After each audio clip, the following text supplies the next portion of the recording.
Bab 26. Meskipun Xiao Luo terus membersihkan di lantai 2, isi percakapan mereka masih masuk ke telinganya tanpa satu surat pun yang terjatuh. Mengenai hal ini, dia hanya menertawakannya. Itu tidak bisa menimbulkan riak sedikit pun di hatinya. Begitulah cara berpikir generasi tua di pedesaan. Terlebih lagi, mereka adalah paman dan bibinya. Dia tidak mau berdebat dengan mereka. Selama mereka bahagia, dia akan membiarkan mereka bicara. Namun, nyawanya adalah miliknya. Terserah dia untuk memutuskan bagaimana dia harus menjalaninya. Neneknya merasa kasihan padanya. Ketika dia melihat orang-orang mengibaskan lidah mereka di luar, dia berlari keluar dan meminta mereka pergi sejauh yang mereka bisa dan berhenti melontarkan omong kosong di depan pintu rumahnya. Jika kamu terlalu bosan, pergilah dan bersihkan ladangmu. Berhentilah berbicara omong kosong di depan pintu orang lain. Apakah kamu tidak takut surga akan menghukummu menjadi bisu seumur hidupmu? Deng Feng, kita tidak membicarakan hal buruk tentang Xiao Luo, kata wanita berkulit gelap dengan wajah penuh ketidaksenangan. Kami hanya prihatin dengan urusan terpenting dalam hidupnya. Apakah menyenangkan bagimu untuk mengutuk kami seperti itu? Cucu saya adalah pria yang tampan, kata neneknya. Dia juga sangat mampu dalam karirnya. Anda tidak perlu mengkhawatirkan urusannya. Dia sudah selesai dengan itu. Tetangganya terus-menerus bertanya apakah cucunya, Xiao Luo, memiliki target kapan dia akan menikah dan kemudian melontarkan komentar sinis. Ini bukan hanya menyangkut perilaku. Itu benar-benar ejekan. Orang-orang ini mengejek Xiao Luo tepat di depannya. Dia tidak bisa menoleransi semua itu. Ya, dia tampan, lebih baik dari orang lain, kata wanita berkulit gelap yang pemarah itu dengan dingin. Tetapi ternyata dia bahkan tidak dapat menemukan seorang istri. Semua orang selain Bibi Taoxiu mengungkapkan senyuman dengan tingkat yang berbeda-beda di wajah mereka. Mereka sangat ingin menonton drama yang terungkap. Mereka terlalu bosan. Kebetulan hal seperti itu bisa menghilangkan rasa bosan mereka dan menjadi bahan perbincangan di waktu senggang. Nenek Xiao Luo menjadi sangat marah hingga wajahnya memerah. Dia menunjuk wanita berkulit gelap itu dan dengan marah berkata, An Yuan, kamu bahkan tidak bisa mendisiplinkan putramu sendiri. Dia minum-minum, berjudi, melakukan pelacuran, dan bahkan beberapa kali dikurung di kantor polisi. Apa hakmu untuk membicarakan cucuku? Ketika An Yuan, yang berkulit gelap, mendengar itu, dia langsung marah. Wajahnya menjadi pucat. Dia tampak lebih gelap. Dia menatapnya dengan marah. Kamu juga memiliki anak yang baik. Dia menghancurkan semua barang miliknya ke dalam jurang dengan harapan emas akan tumbuh dari tumpukan lumpur itu. Dia sibuk seperti anjing sepanjang tahun, tetapi saya tidak melihat dia menghasilkan banyak uang. Sedangkan cucumu, ya, dia sudah tidak kecil, apalagi seorang istri, dia bahkan tidak punya target. Tidak peduli betapa tidak bergunanya putra saya, dia mendapatkan seorang istri yang baik dan melahirkan seorang putra yang baik. Jadi, apa yang sudah dicapai keluarga Anda? Jika tersiar kabar, semua orang akan menertawakan keluarga Anda karena tidak mampu menikahi cucu ipar Anda. Tidak mampu menikahi cucu perempuan mertua di rumah kita. Nenek Xiao Luo merasa bersalah seperti yang pernah dia rasakan ketika label seperti itu dilempar ke keluarganya. Kamu wanita kejam, kamu. Neneknya sangat kesal hingga dadanya berdebar-debar. Dia tidak bisa bernapas dengan lancar. Ketika kakek Xiao Luo melihat ini, dia bergegas maju dan menepuk punggungnya untuk mengatur napasnya. Meski biasanya dia tidak suka berbicara, kini istri tercintanya sedang sangat marah, dia tidak bisa hanya berdiam diri. Dia berteriak pada An Yuan, pergi. Jangan berdiri di depan pintu kami. Kamu tidak diterima di sini. Lian Fa, bersikaplah masuk akal, kata An Yuan dengan bermartabat. Kami tidak mengatakan hal buruk. Kami hanya mengungkapkan keprihatinan kami terhadap Xiao Luo, dan Deng Feng mengutuk kami. Katakan padaku, logika macam apa ini? Ya, Paman Lian Fa, Bibi Deng Feng kali ini berlebihan, gemas seorang pria paruh baya kurus. Xiao Luo adalah cucu kami. Anda tidak perlu khawatir tentang dia. Jika kamu hanya bergosip tentang dia lagi, jangan salahkan aku karena tidak mengakuimu. Meski kakeknya sudah tua, namun ia tetap memiliki karakter yang tangguh. An Yuan meletakkan tangannya di pinggangnya dan mencibir, Lian Fa, itu bukanlah hal yang baik untuk dikatakan. Bagaimanapun, kami, keluarga Xiao, adalah satu keluarga besar. Jika kamu bersikap kasar, bukankah kamu takut tidak ada orang yang akan membantumu jika sesuatu terjadi pada keluargamu di masa depan? Kakek dan nenek Xiao Luo bukanlah tandingan lawan mereka yang bermulut tajam. Mereka berdua langsung dikalahkan. Bibi Taoxiu melangkah maju dan berkata, baiklah, kalian semua harus berbicara lebih sedikit. Semua ini adalah hal yang sepele. Jangan biarkan mereka merusak keharmonisan di antara kita. Jika itu terjadi, merekalah yang memulainya. An Yuan memalingkan wajahnya dan menguap. Apakah kalian sudah selesai? Anda boleh pergi jika ya. Kuil kami kecil, dan tidak dapat menampung begitu banyak dewa. Xiao Luo keluar rumah sambil mengeringkan tangannya dengan handuk bersih sementara Xiao Luo menyampaikan kalimatnya. Dia tidak ingin terlibat dalam masalah-masalah keji di pedesaan ini. Mengingat begitu banyak orang yang menindas kakek dan neneknya, dia tidak bisa mentolerirnya. An Yuan memelototinya dan bertanya, Xiao Luo, apa maksudmu? Apakah kamu bermain-main dengan kata-kata untuk memarahi bibimu? Xiao Luo dengan lemah berkata, tidak, tentu saja. Sebagai generasi muda, beraninya saya menjelek-jelekan orang yang lebih tua. Hanya saja, jangan pernah menindas kakek dan nenekku. Kepada siapapun yang menindas mereka, saya tidak peduli apakah Anda paman atau bibi saya atau apapun, pergilah sejauh yang Anda bisa. Apakah dia tidak mudah marah? Tentu saja dia melakukannya. Apakah dia memiliki temperamen yang baik? Tentu saja, tapi dengan syarat bahwa keuntungannya tetap utuh. Di rumah, keluarganya adalah keuntungannya. Semua tetangga tercengang. Tidak ada yang menyangka Xiao Luo memiliki sisi yang begitu kuat. Dengan nada penuh teka-teki, An Yuan berkata, Aiyo, kamu tumbuh besar dengan sifat pemarah di sana. Kamu adalah bajingan kecil tak berguna yang bahkan tidak bisa menemukan istri. Menurutmu siapa yang menunjukkan wajahmu itu? Kata-katanya sangat tidak menyenangkan dan kasar. Semua orang yang hadir mengernyitkan alis. An Yuan, itu terlalu kasar. Ini hampir tahun baru. Anda tidak seharusnya mengejek orang seperti itu. Bibi Taoxiu selalu memiliki hubungan baik dengan keluarga Xiao Luo. Pada saat ini, dia mengungkapkan rasa jijiknya terhadap An Yuan. Xiao Luo telah bekerja keras di luar sana selama setahun penuh. Itu tidak mudah baginya. Desa Luo adalah keluarga besar, dan kami sering bertemu satu sama lain. Kamu seharusnya tidak membicarakan Xiao Luo seperti itu. Kami masing-masing menyaksikan Xiao Luo tumbuh dewasa. Kami semua melihat kejadian yang terjadi. Meskipun Ding Feng merasa gusar, kami adalah generasi yang lebih muda dibandingkan dia. Anda harus menghiburnya. Bagaimana kamu bisa berkelahi dengannya? Ya, An Yuan, menurutku kamu harus meminta maaf kepada Xiao Luo dan Deng Feng. Beberapa orang yang memiliki hubungan lebih baik dengan keluarga Xiao Luo berdiri untuk berbicara mewakili Xiao Luo.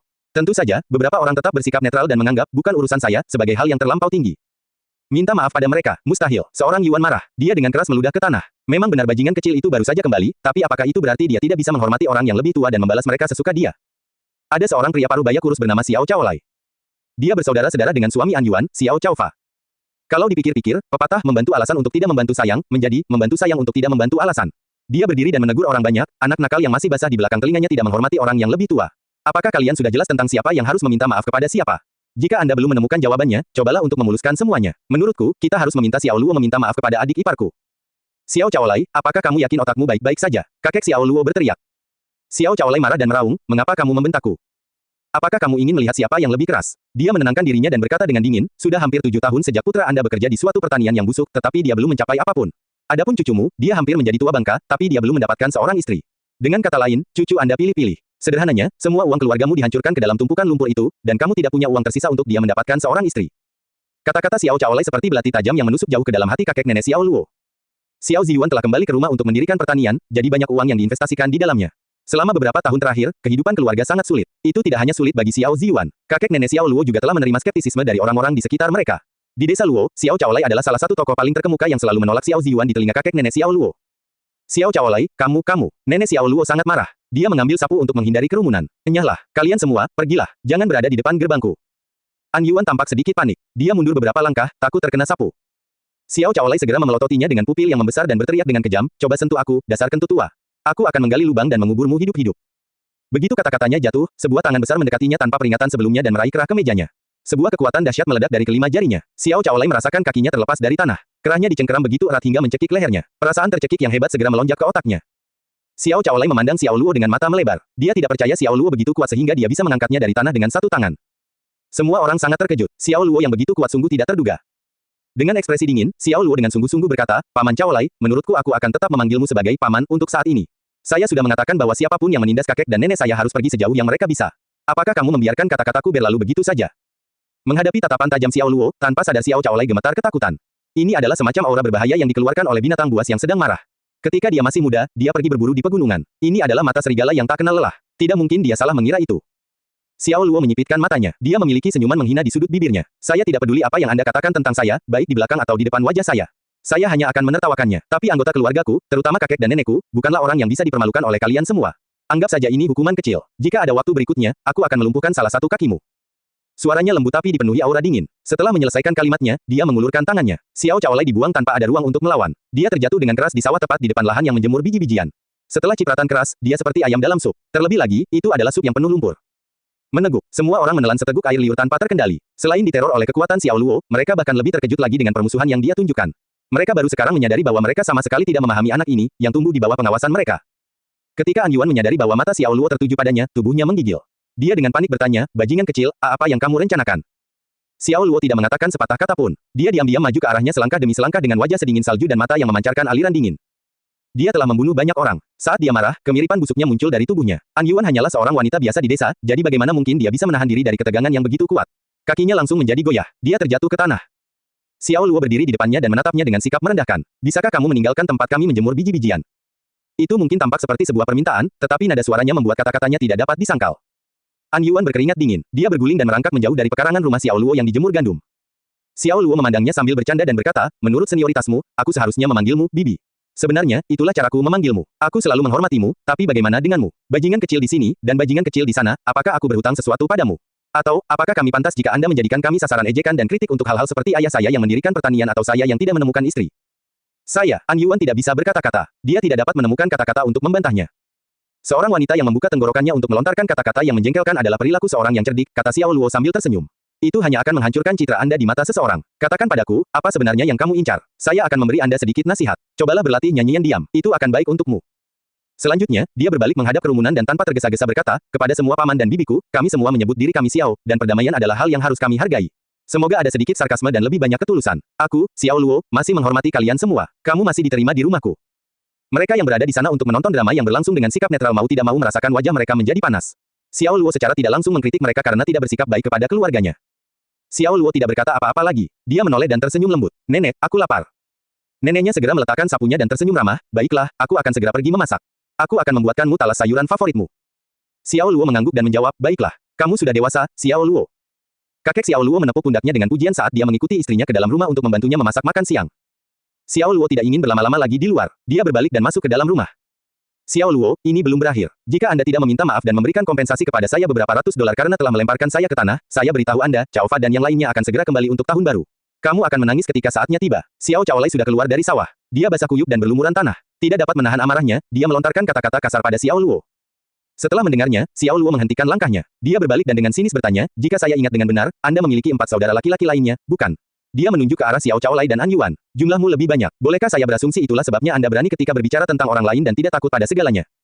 Hah, Xiao Caolai mendengus dan dengan angkuh mengangkat hidungnya, diam-diam mengakui pernyataan itu. Itu memang benar. Dengan 5 saudara laki-laki dan putra mereka masing-masing, mereka memiliki banyak orang. Tidak ada keluarga di desa Luo yang memiliki laki-laki lebih banyak daripada mereka. Meskipun mereka belum pernah memukuli seseorang dari desa yang sama, mereka mempunyai sejarah melakukan hal yang sama di desa lain. Pasalnya, salah satu istri anak laki-laki mereka bersikeras ingin bercerai, sehingga kelima bersaudara itu pergi mengacau di rumah gadis itu. Mereka telah memukuli keluarganya, bahkan dikatakan bahwa mereka mengangkat gadis itu dan memukulinya. Justru karena perbuatan mulia inilah mereka membangun prestise di desa. Hanya sedikit orang di desa yang berani melanggar perintah mereka. Misalnya, ada sebuah batu besar yang digunakan untuk berdoa memohon perlindungan dari para dewa, yang diangkut kembali dari sungai dengan upaya seluruh desa. Setelah menggunakannya, kelima bersaudara itu memindahkannya ke depan rumah mereka sendiri, menjadikannya milik pribadi mereka. Masyarakat di desa hanya berani mengadu secara pribadi. Tidak ada yang berani berdiri dan menyatakan bahwa itu tidak masuk akal. Itu adalah milik umum, dan setiap orang telah memberikan kontribusinya. Bagaimana bisa diprivatisasi? Kelima bersaudara itu cukup berani untuk melakukannya. Xiao Caolai bahkan melontarkan kata-kata arogan ketika dia sedang mabuk, mengatakan bahwa batu itu milik keluarga mereka dan mereka akan memukuli siapapun yang tidak setuju. Paman Caolai, aku harus mengingatkanmu, kita sekarang berada dalam masyarakat yang diatur oleh hukum, kata Xiao Luo sambil tersenyum main-main. Anda tidak bisa menjadi raja karena Anda memiliki kepalan tangan yang lebih besar atau jumlah yang lebih besar. Semuanya berjalan dengan kata alasan. Jika dia tidak berasal dari keluarga yang sama, Xiao Luo tidak akan menyia-nyiakan air liurnya. Jika dia seorang gangster, dia akan memukulnya sampai dia menyerah. Apakah kamu takut? Xiao Caolai bertanya dengan dingin. Matanya yang sedikit menyipit tidak menunjukkan apa-apa selain penuh arogansi. Takut. Xiao Luo menyeringai dan dengan lembut berkata, maafkan saya karena tidak takut sama sekali. Aku hanya tidak ingin membuat hubungan kita menjadi terlalu canggung. Kami semua berasal dari keluarga yang sama dan memiliki garis keturunan yang sama. Namun, jika Anda bersikeras membuat keributan, saya benar-benar kecewa. Aku hanya berharap kamu bisa menahan amarahku saat itu menimpamu. Xiao Caolai merasa sangat tidak aman saat mendengarkan jawaban tegas dan tenang Xiao Luo. Rasa tenang dan santai di wajah Xiao Luo tampak bawaan, yang membuatnya merasa kecil dan tidak berarti. Namun, karena dia mengira dia didukung oleh 4 saudara laki-lakinya, dia menyadari bahwa dia tidak punya alasan untuk menyimpan rasa takut terhadap Xiao Luo. Dia dengan arogan tertawa dan berteriak, baiklah, kamu punya nyali. Dia berbalik dan berjalan menuju rumahnya. Sambil berjalan, dia berteriak keras, kalian semua sebaiknya mendengarkan, siapapun yang mencoba membantu rumah tangga Xiao Luo di masa depan berarti dia akan menjadi musuh Xiao Caolai dan keempat saudara laki-lakinya. Jangan berani-berani berpikir untuk menjalani kehidupan yang damai di desa Luo. An Yuan mengejek Xiao Luo sebelum dia berbalik dan pergi. Orang-orang yang lebih dekat dengan rumah Xiao Luo tersenyum masam. Bibi Tao Xiu dengan cemas mendekati Xiao Luo dan menghela nafas. Xiao Luo, kenapa kamu memprovokasi Xiao Caolai? Mereka berlima hanyalah orang brengsek. Anda tahu lebih baik dari siapapun bahwa itu tidak masuk akal. Bibi Tao Xiu, dia sudah mengaduk-aduk di depan pintu depan rumahku dan bahkan berkata bahwa dia ingin mengubur nenekku hidup-hidup. Jika itu adalah saudara Ping, dia juga akan menjadi bersemangat seperti saya. Xiao Luo tersenyum. Bibi Tao Xiu mengerutkan kening dan menjawab, itu benar, tapi bagaimana kamu bisa bertindak begitu ceroboh terhadapnya? Ini seperti Anda memukul batu dengan telur. Tidak ada salahnya bertahan demi diri sendiri. Seharusnya ada batasan seberapa kuat aku bisa menahannya, kan? Xiao Luo menggelengkan kepalanya. Bibi Tao Xiu menghela nafas dan berkata, nak, kuharap aku bisa meyakinkannya, tapi ingatlah satu hal dariku. Jika mereka berlima benar-benar mendatangi Anda di kemudian hari, hubungi saja polisi. Begitu polisi tiba, mereka tidak akan cukup berani melakukan apapun terhadap Anda. Xiao Luo mengangguk dan menjawab, oke. Saat dia masih balita, Bibi Tao Xiu sering memeluknya. Kenangan paling jelas tentangnya adalah saat dia makan malam bersama putranya, Xiao Ping, di bangku yang sama. Mulut mereka penuh dengan sayuran. Sangat berantakan untuk dilihat. Omong-omong, meskipun Xiao Luo 2 tahun lebih muda dari Xiao Ping, mereka tidak pernah menjauh selama kepulangan tahunannya ke kampung halaman. Ngomong-ngomong, kapan kakak Ping kembali? Dia seharusnya sudah kembali pada malam penyisihan. Ping biasanya muncul kembali pada waktu itu. Dia akan kembali terlambat. Bibi Tao Xiu tersenyum. Apakah kalian anak nakal tetap berhubungan selama hari-hari biasa? Xiao Luo dengan jujur menjawab, terkadang kami mengobrol online. Kalian telah menjadi teman baik sejak masih muda. Jangan menjauh, meskipun kamu sudah dewasa. Kalian harus sering berhubungan. Bahkan saudara yang memiliki hubungan darah akan menjadi jauh jika mereka tidak tetap berhubungan sama sekali. Bibi Tao Xiu menghela nafas. Xiao Luo sangat setuju dan mengangguk. Itu benar, seharusnya seperti itu. Pikiran tentang Xiao Qiudong langsung memasuki pikirannya. Saat itu malam hari, Xiao Luo menelepon Zhang Dasan. Dia mengeluh tentang keluarganya yang terus-menerus memaksanya pergi kencan buta. Dia pergi kencan buta 2 kali pada hari dia kembali, sekali di pagi hari dan 1 lagi di sore hari. Tak satu pun dari wanita itu yang menjadi cangkir tehnya, jadi dia menolak mereka. Namun kedua wanita itu sangat puas dengannya saat melihatnya dengan Range Rover. Salah satu dari mereka bahkan aktif mengajaknya kencan. Bukankah itu cukup bagus? Itu artinya kamu populer, canda Xiao Luo. Demi Tuhan, dia hanya mengincar Range Roverku, kata Zhang Dasan. Saya tidak akan pernah berkencan dengan penggali emas seperti dia. Sebenarnya, menurutku Sister Huang masih sempurna. Dia cantik dan sopan. Setelah saya selesai dengan perayaan tahun baru, saya akan kembali ke Jiangcheng dan berkencan dengannya. Xiao Luo mengambil sepotong lumpia. Baiklah, semoga kamu beruntung. Dia menutup telepon dan tidak berbicara sepanjang malam itu. Sore hari kedua, dia pergi ke jamuan makan Xiao Qiudong sesuai undangan. Setiap rumah tangga di desa mengirimkan perwakilannya untuk menghadiri jamuan makan tersebut. Mereka diharapkan memberikan paket merah demi tradisi. Peserta perjamuan lainnya adalah kerabat dan teman Xiao Qiudong. Mereka yang datang ke jamuan makan tersebut pada dasarnya adalah orang tua dan anak-anak karena masih jauh dari perayaan tahun baru. Sebagian besar pemuda yang mencari pekerjaan masih bekerja di luar desa. Paket merah Xiao Luo berisi 666. 3 angka 6 melambangkan bahwa semuanya akan berjalan lancar sesuai keinginan mereka. Xiao Luo berjalan ke arah Qiudong, yang sedang mengobrol dengan tamunya, dan memberinya paket merah. Donggua, selamat memiliki anak. Xiao Luo, kawan, kamu akhirnya tiba. Xiao Qiudong tersenyum saat menerima paket merah. Dia memasukkannya ke dalam saku bagian dalam jasnya. Dia menepuk bahu Xiao Luo dan berkata, kami meremehkan jumlah tamu hari ini, dan kami tidak dapat menampung semua orang. Gan, bantu aku dengan memindahkan meja makan ke sini dari rumah paman sebelah. Terima kasih banyak. Baiklah. Xiao Luo mengangguk dan langsung setuju. Di bawah unjuk rasa Xiao Qiudong, sekelompok anak-anak, yang berusia sekitar 7 atau 8 tahun, muncul. Dia memberi mereka semua permen dalam jumlah besar dan meminta mereka membantu Xiao Luo memindahkan bangku. Jadi, Xiao Luo seperti anak besar di antara mereka. Dia menuntun anak-anak tetangga untuk memindahkan meja makan dari rumah tetangga. Dengan Yi Jingjing dan konstitusi Raja Tentara Bayaran, Xiao Luo bahkan tidak akan mengeluarkan setetes pun keringat hanya karena memindahkan meja makan. Namun, tepat setelah dia mengatur meja dan bersiap untuk duduk, Xiao Qiudong muncul entah dari mana dan menepuknya dari belakang. Oh, kawan, kami kekurangan staf untuk pelayan jamuan makan. Mengapa kamu tidak membantuku dan pergi ke dapur dan menyajikan beberapa hidangan? Terima kasih banyak. Sebelum Xiao Luo sempat bereaksi, Xiao Qiudong pergi dengan antusias merawat tamu-tamu lain segera setelah dia mengucapkan kata-kata itu. Xiao Luo sedikit kesal dan berpikir, apakah saya diundang untuk menghadiri jamuan makan atau melayani di jamuan makan malam? Dia tersenyum masam dan memutuskan untuk menerimanya. Dia mengenakan celemek dan pergi ke dapur untuk membantu menyajikan hidangan. Tamu-tamu lainnya sudah duduk dan siap untuk makan. Luo, kamu kembali dan membantu Qiudong menyajikan hidangan. Kalian sangat dekat. Ya, Luo dan Qiyu adalah teman sekelas sejak sekolah dasar, dan mereka tinggal cukup dekat satu sama lain.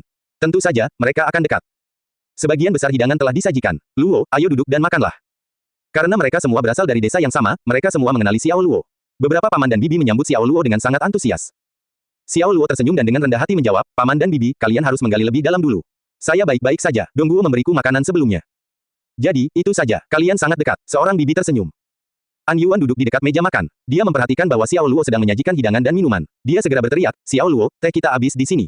Bawalah panci segar ke sini sekarang. Xiao Luo menarik napas dalam-dalam dan menyesuaikan keadaan pikirannya. Dia berbalik untuk mengambil teh panas dan mengantarkannya ke meja An Yuan. Ketika dia pergi, dia bisa mendengar komentar sinis An Yuan. Benar-benar bocah tak berguna yang bahkan tidak bisa makan di jamuan makan dan harus menyajikannya sebagai gantinya. Xiao Luo bukanlah seseorang yang mudah marah, tapi dia benar-benar merasa terhina dan marah. Kekuatan batin di tubuhnya mulai bekerja tak terkendali. Itu telah mempengaruhi udara di seluruh atmosfer. Dengan dia sebagai pusatnya, badai akan segera terbentuk. Debu di tanah semuanya tertiup ke udara. Ada apa, Kak? Xiao Qiudong sedang merawat tamu lain, tapi dia bergegas datang untuk memeriksa Xiao Luo setelah melihat wajahnya aneh. Xiao Luo memaksakan senyum saat memikirkan tentang hubungan dekat mereka ketika mereka masih muda. Dia memadamkan api dalam dirinya dan menjawab, tidak apa-apa. Jika tidak ada apa-apa, terus bantu aku menyajikan hidangan. Lihatlah tabel-tabel itu. Mereka semua kekurangan sepiring bakso ikan. Periksa dapur dan lihat apa yang salah. Anda tidak boleh mengacaukan jumlah hidangannya.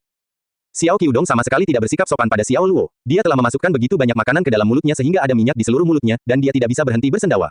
Namun, dia masih menganggap remeh bantuan Xiao Luo dan memerintahnya.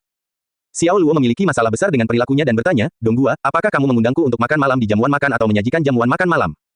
Xiao Qiudong tertegun dan menjawab dengan sangat kecewa, Xiao Luo, kami adalah teman masa kecil dan bahkan berbagi pakaian dalam yang sama, tidak ada yang bisa menandingi kita dalam hal kedekatan, bukan? Tapi kata-katamu sangat menyakitiku. Apakah kamu benar-benar menyalahkanku karena menjadikanmu pelayan? Apakah kamu tidak menjadikanku pelayanmu? Xiao Luo tersenyum ironis. Dia pasti tahu bahwa dia melakukan semua pekerjaan sebagai pelayan. Dia diperintahkan untuk menyajikan hidangan dan teh. Dia mengedarkan mangkuk dan menuangkan minuman hingga harus segera bertindak atas perintah para tamu perjamuan. Dia tidak terlalu egois sehingga dia tidak mau membantu dengan masalah sekecil itu, tapi mereka berdua tahu status persahabatan mereka. Mereka tidak sedekat saudara seperti yang digambarkan orang lain. Jika dia membantu Zhang Dasan, dia tidak akan mengatakan hal negatif atau menyimpan dendam meskipun dia ditugaskan untuk membersihkan rumah secara menyeluruh dari dalam keluar.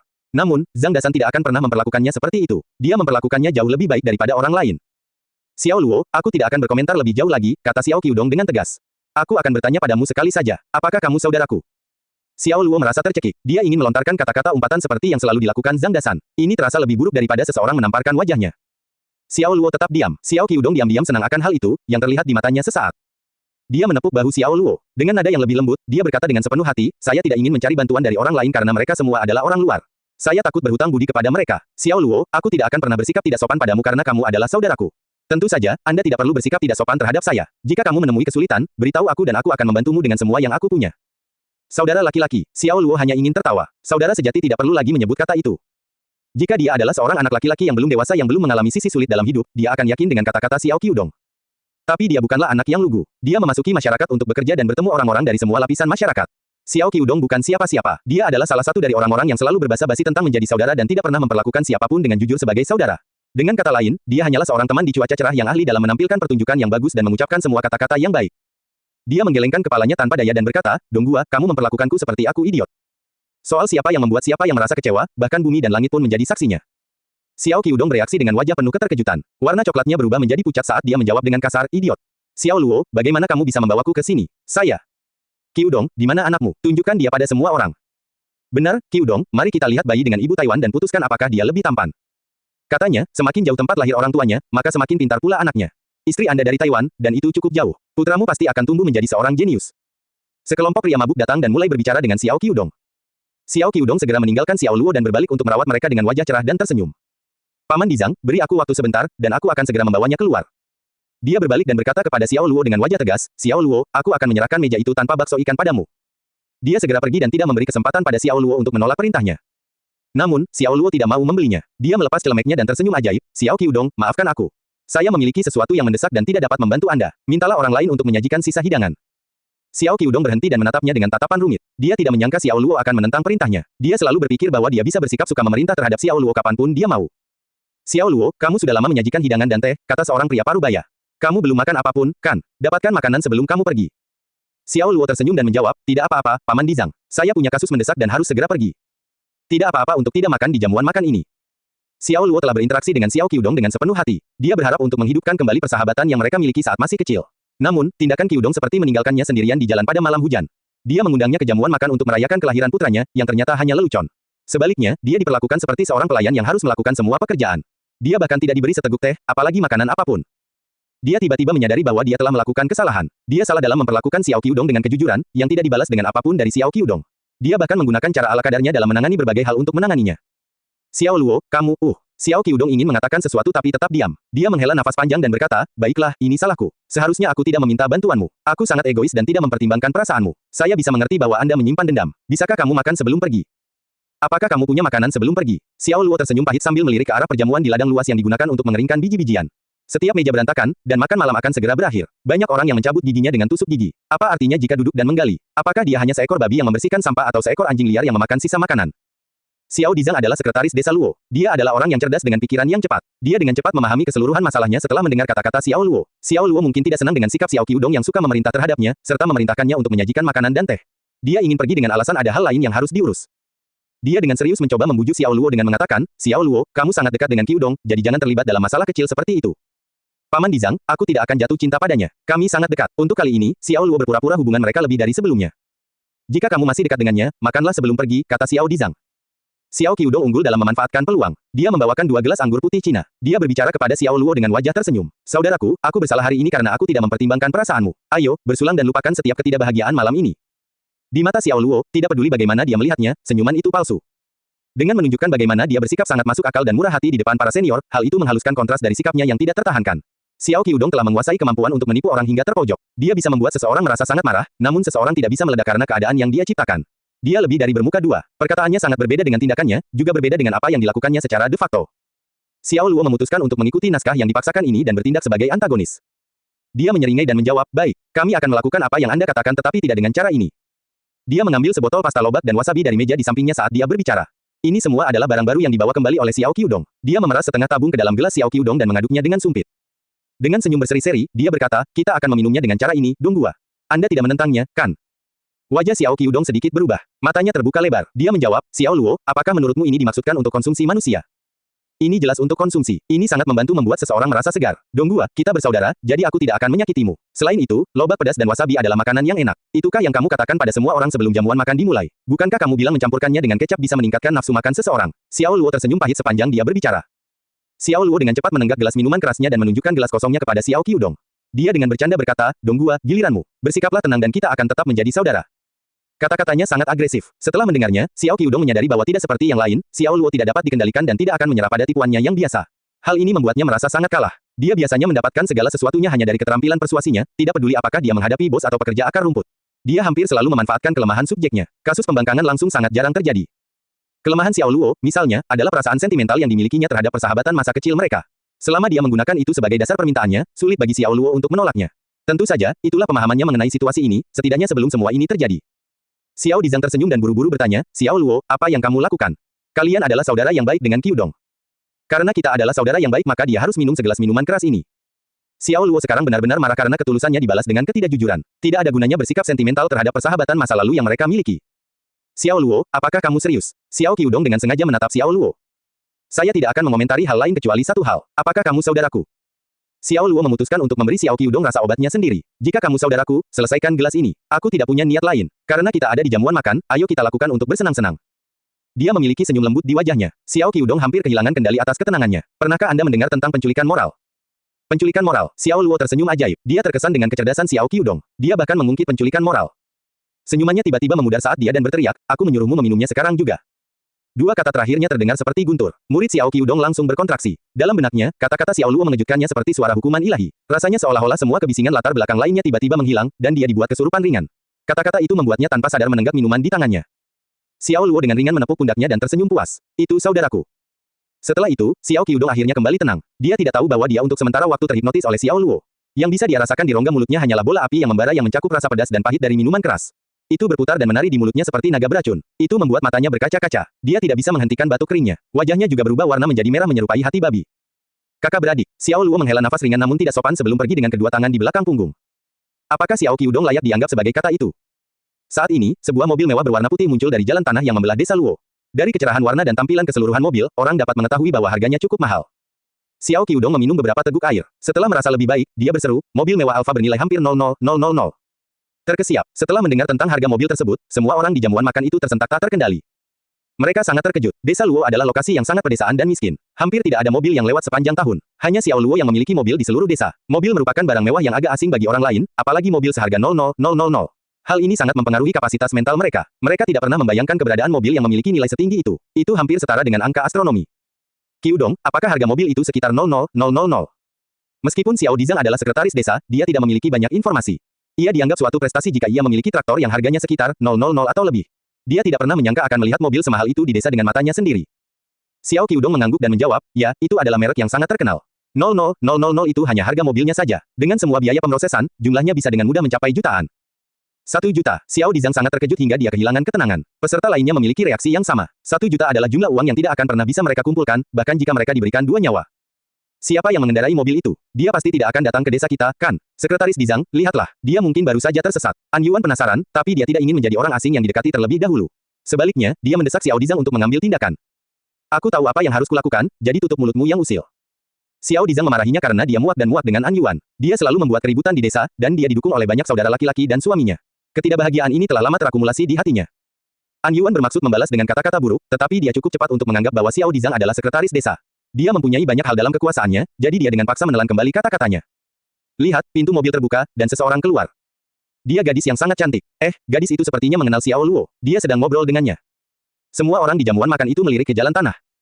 Dia adalah seorang gadis cantik. Dia tampak seperti baru saja keluar dari televisi sebagai pemeran utama wanita. Rambut hitam panjangnya tidak diikat, dan kulitnya seputih salju. Dia memiliki mata yang jernih dan cerah. Alisnya tipis dan melengkung seperti daun willow. Bibirnya tipis dan montok seperti 2 kelopak mawar. Dia sangat cantik dan menyerupai peri suci. Gadis seperti itu datang ke desa Luo. Itu di luar imajinasi mereka. Semua orang memusatkan perhatian padanya. Mereka benar-benar terpana dengan kehadiran seorang gadis cantik di daerah miskin dan pedesaan seperti desa Luo. Sepengetahuan mereka, gadis dengan kualitas seperti itu tidak akan pernah datang ke tempat seperti itu. Apa yang dia bicarakan dengan Xiao Luo? Seorang wanita bertanya dengan rasa ingin tahu. An Yuan menjawab, apa yang mereka bicarakan? Tentu saja, dia menanyakan arah. Apa menurutmu si brengsek tak berguna itu bisa mengenal gadis secantik itu? Banyak orang mengerutkan kening setelah mendengar kata-katanya. Mereka semua merasa dia terlalu kejam. Selain itu, kata-kata kasarnya tidak pantas karena mereka semua berasal dari keluarga yang sama.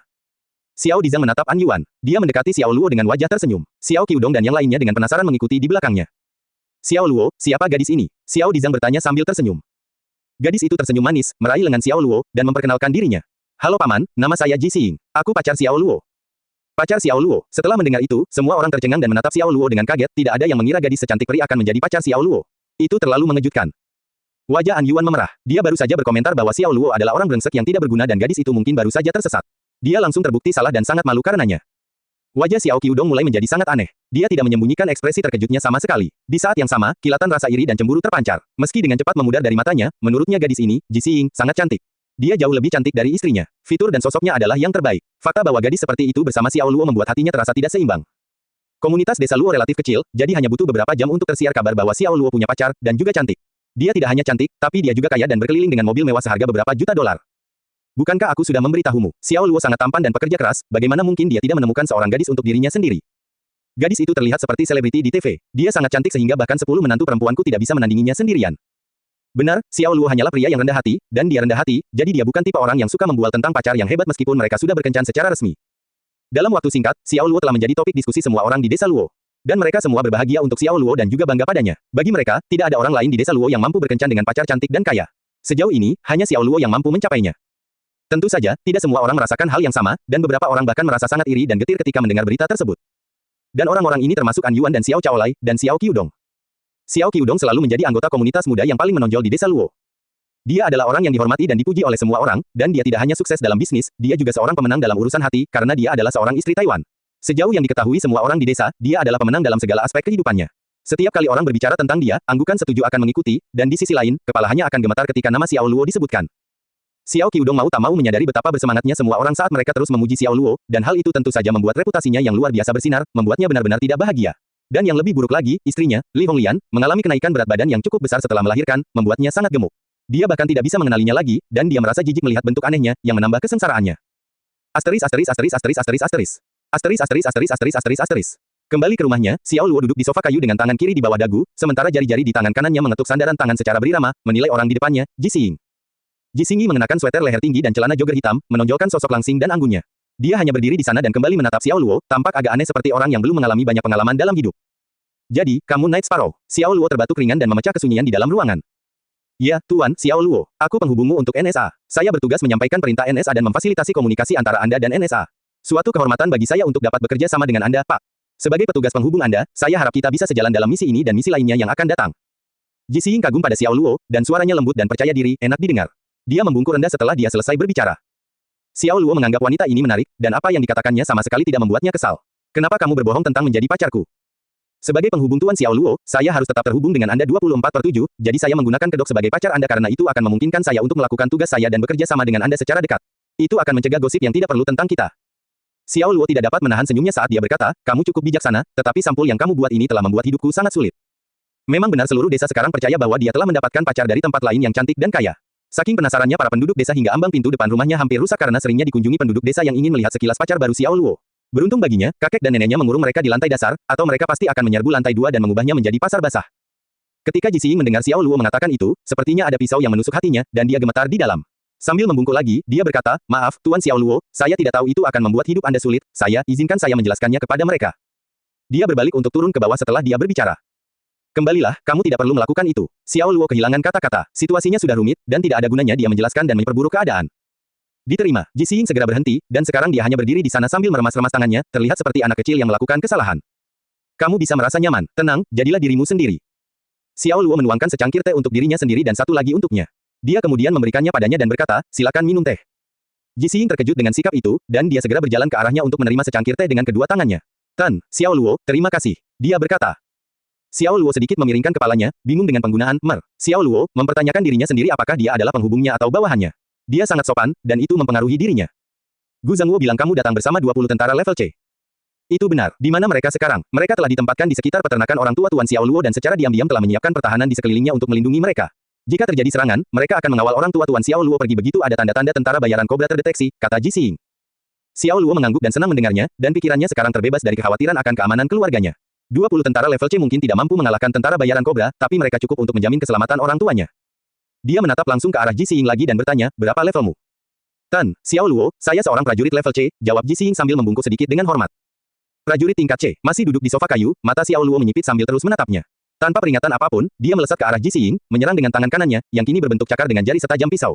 Jari-jari cakarnya menebas udara dengan cepat dan mengunci leher Ji Xing yang terbuka. Refleks Ji Xing tajam, menghindari serangan dengan cepat, lalu bergeser kembali untuk mengambil posisi menyerang balik. Namun, Xiao Luo membayangi gerakannya dengan cermat, tidak memberinya ruang untuk bermanuver. Tangan cakarnya mengikuti saat dia mengubah pendiriannya, membuat usaha mengelaknya sia-sia. Dia segera menjatuhkan cangkir tehnya dan menggunakan tangan kirinya untuk menangkis serangan Xiao Luo, sementara tangan kanannya secara bersamaan mencabut belati dari pinggangnya. Dengan cepat bergerak ke kanan, dia menusukkan pedangnya ke dada Xiao Luo yang terbuka. Pikirannya tetap tenang, dan reaksinya intuitif dan cepat, hasil dari pelatihan dan pengkondisian yang sangat baik. Namun sebelum belatinya mencapai sasaran yang dituju, Xiao Luo menyerang terlebih dahulu dengan tendangan dorong ke perutnya, yang segera mematahkan serangannya. Dia dipaksa mundur beberapa langkah sebelum dia mendapatkan kembali kendali atas dirinya. Semuanya sudah berakhir sebelum dia menyadarinya. Seandainya ini benar-benar pertarungan dengan musuh, pertukaran itu akan mengakibatkan kematian. Tan, Xiao Luo, kamu. Ji Xiying menahan perutnya yang kesakitan dan menatap Xiao Luo dengan tatapan bertanya-tanya. Hanya menguji tingkat keahlianmu. Xiao Luo menyerahkan cangkir teh kepada Ji Xiying, yang dia jatuhkan untuk mengeluarkan pisaunya, dan tidak ada setetes teh pun yang tumpah. Ji Xiying tertegun hingga terdiam dan tidak percaya bahwa Xiao Luo dapat menangkap cangkir tehnya dengan mantap pada saat mereka saling bertukar serangan. Tingkat keahlianmu sebagai prajurit level C sangat bagus, mohon lakukan lebih banyak upaya untuk memastikan keselamatan kakek nenekku. Saya mungkin tinggal di sini, tapi saya tidak yakin saya akan selalu ada untuk menjaga mereka tetap aman. Ji Xiying mengambil cangkir itu dari Xiao Luo dan mengangguk. Diterima. Sebenarnya Ji Xiying tidak sepenuhnya jujur pada Xiao Luo, dan memberikan perlindungan kepada keluarganya hanyalah sebagian darinya. Menurut penyelidikan NSA sendiri, Xiao Luo telah menjalani kehidupan biasa-biasa saja sejak masa mudanya hingga sekitar setengah tahun yang lalu. NSA yakin ada rahasia bagaimana dia memperoleh kekuatannya, dan ini adalah bagian lain dari misi khususnya untuk mengetahui rahasia Xiao Luo. Ji Xiying tertanam untuk menggalinya dari Xiao Luo perlahan tapi pasti. Sebelum tiba di desa Luo, Ji Xiying telah mempelajari profil data Xiao Luo secara menyeluruh. Dia sangat menyadari semua yang telah dilakukan Xiao Luo di Jiangcheng, terutama pembantaian di rumah Long San Kui pada malam yang penuh badai dan menentukan itu. Laporan itu membuat dia merinding dan membuatnya percaya bahwa dia adalah iblis yang menyamar sebagai manusia. Dia bertanya-tanya mengapa dan bahkan bertanya kepada atasannya tentang alasan NSA merekrut orang seperti itu, tapi dia hanya menerima kata rahasia sebagai jawabannya. Meskipun Xiao Luo tampak seperti orang biasa, Ji Xiying tahu bahwa semua yang dilihatnya hanyalah fasad. Xiao Luo yang asli kedua tangannya berlumuran darah. Tan, Xiao Luo, bolehkah aku bertanya padamu? Xiao Luo sedang membaca berita dan berita terkini di ponselnya sambil menyeruput teh. Sambil tersenyum, dia mengangkat kepalanya dan berkata, tentu. Mengapa kamu ingin menghancurkan Dragon Gang? Dia pada dasarnya adalah orang yang penuh rasa ingin tahu dan tipe gadis yang tanpa henti mencari jawaban, dan jika dia tidak dapat menemukan jawabannya, hal itu akan selalu ada dalam pikirannya. Itu karena orang-orang yang seharusnya menjalankan tugasnya tidak melakukannya. Ketika saya muncul saat itu, saya mengambil tindakan dan menangani masalah ini, kata Xiao Luo sambil tersenyum puas. Oh, Ji Xiying mengangguk seolah dia mengerti. Xiao Luo, ini waktunya makan malam. Nenek Xiao Luo memanggil mereka dari lantai 1. Xiao Luo meletakkan ponsel dan cangkir tehnya, bangkit, dan berbalik ke arah pintu. Ayo turun untuk makan malam. Diterima, Ji Xiying segera bangkit sambil menjawab. Xiao Luo sudah setengah jalan menuruni tangga, dan sebelum dia meninggalkan ruangan, Ji Xiying mengeluarkan buku catatan dan mencatat dengan cepat Tuan Xiao Luo secara teratur minum teh Tie Guanyin dan membaca tentang kejadian dan berita terkini. Asteris asteris asteris asteris asteris asteris. Asteris asteris asteris asteris asteris asteris. Kedua kakek dan neneknya sangat menyayangi Ji Xiying. Sejak kedatangannya, mereka selalu tersenyum tanpa henti, dan neneknya sangat antusias setiap kali dia ada. Dia selalu menunjukkan perhatian yang besar pada Ji Xiying, dan mereka banyak berbicara. Dia sudah bertanya tentang keluarganya dan berapa saudara kandung yang dia miliki. Ji Xiying sudah sangat siap menghadapi pertanyaan seperti itu, jadi dia menjawabnya dengan senang hati. Bibi Tao Xiu dari sebelah datang berkunjung dengan membawa sepiring besar ubi ungu goreng. Ini adalah kesempatan baginya untuk melihat lebih dekat pacar Xiao Luo. Halo, Bibi. Ji Xiying menyapanya dengan sopan. Bagus, bagus, Xiying sangat sopan, dan dia sangat cantik. Hah, Xiao Luo, kamu sangat beruntung. Bibi Tao Xiu merasa sangat bahagia untuk Xiao Luo. Bagaimana jawaban Xiao Luo? Ji Xiying tidak lebih dari pacar palsu. Asteris asteris asteris asteris asteris asteris. Asteris asteris asteris asteris asteris asteris. Saat itu mendekati akhir tahun, dan secara tradisional merupakan waktu penjualan babi, ikan, dan bebek yang dipelihara di peternakan. Babi dan ikan dikumpulkan sendiri oleh pembeli sehingga tidak memerlukan banyak tenaga dari para peternak. Namun bebek-bebek tersebut memiliki tawaran yang berbeda, dan mereka perlu diangkut ke pasar kota untuk dijual. Bagian selatan desa Luo diketahui memiliki curah hujan yang lebih tinggi selama musim dingin. Saat itu adalah hari pasar, dan Xiao Luo memilih untuk tidak bermalas-malasan di rumah seperti sepatunya, melainkan pergi ke pasar untuk membantu orang tuanya. Pencurian tidak dapat dihindari selama masa sibuk ketika bisnis sedang sibuk, dan memiliki sepasang mata dan tangan ekstra pasti akan membantu untuk meringankan beban tersebut. Langit mendung dan gerimis, namun pasar masih ramai dikunjungi banyak orang. Bahkan hawa dingin dan hujan pun tak mampu memadamkan semangat masyarakat desa yang mencari penawaran menarik. Nak, aku dengar kamu berkencan dengan pacar kaya, dan dia bahkan datang ke rumah kita. Hua Heiying bertanya. Xiao Luo menjelaskan, Bu, dia bukan pacarku, dia hanya seorang teman. Jangan main-main di sini, dia berinisiatif datang ke rumah kita, sebaiknya kamu bertanggung jawab terhadapnya. Xiao Ziyuan, yang tegas seperti biasa, tiba-tiba memotong. Ayah, bukan itu yang ayah pikirkan, aku pasti tidak akan menikahinya. Apa yang kamu bicarakan, kamu tidak berencana menjadi Chen Si plus Mei, yang lain, satu kan?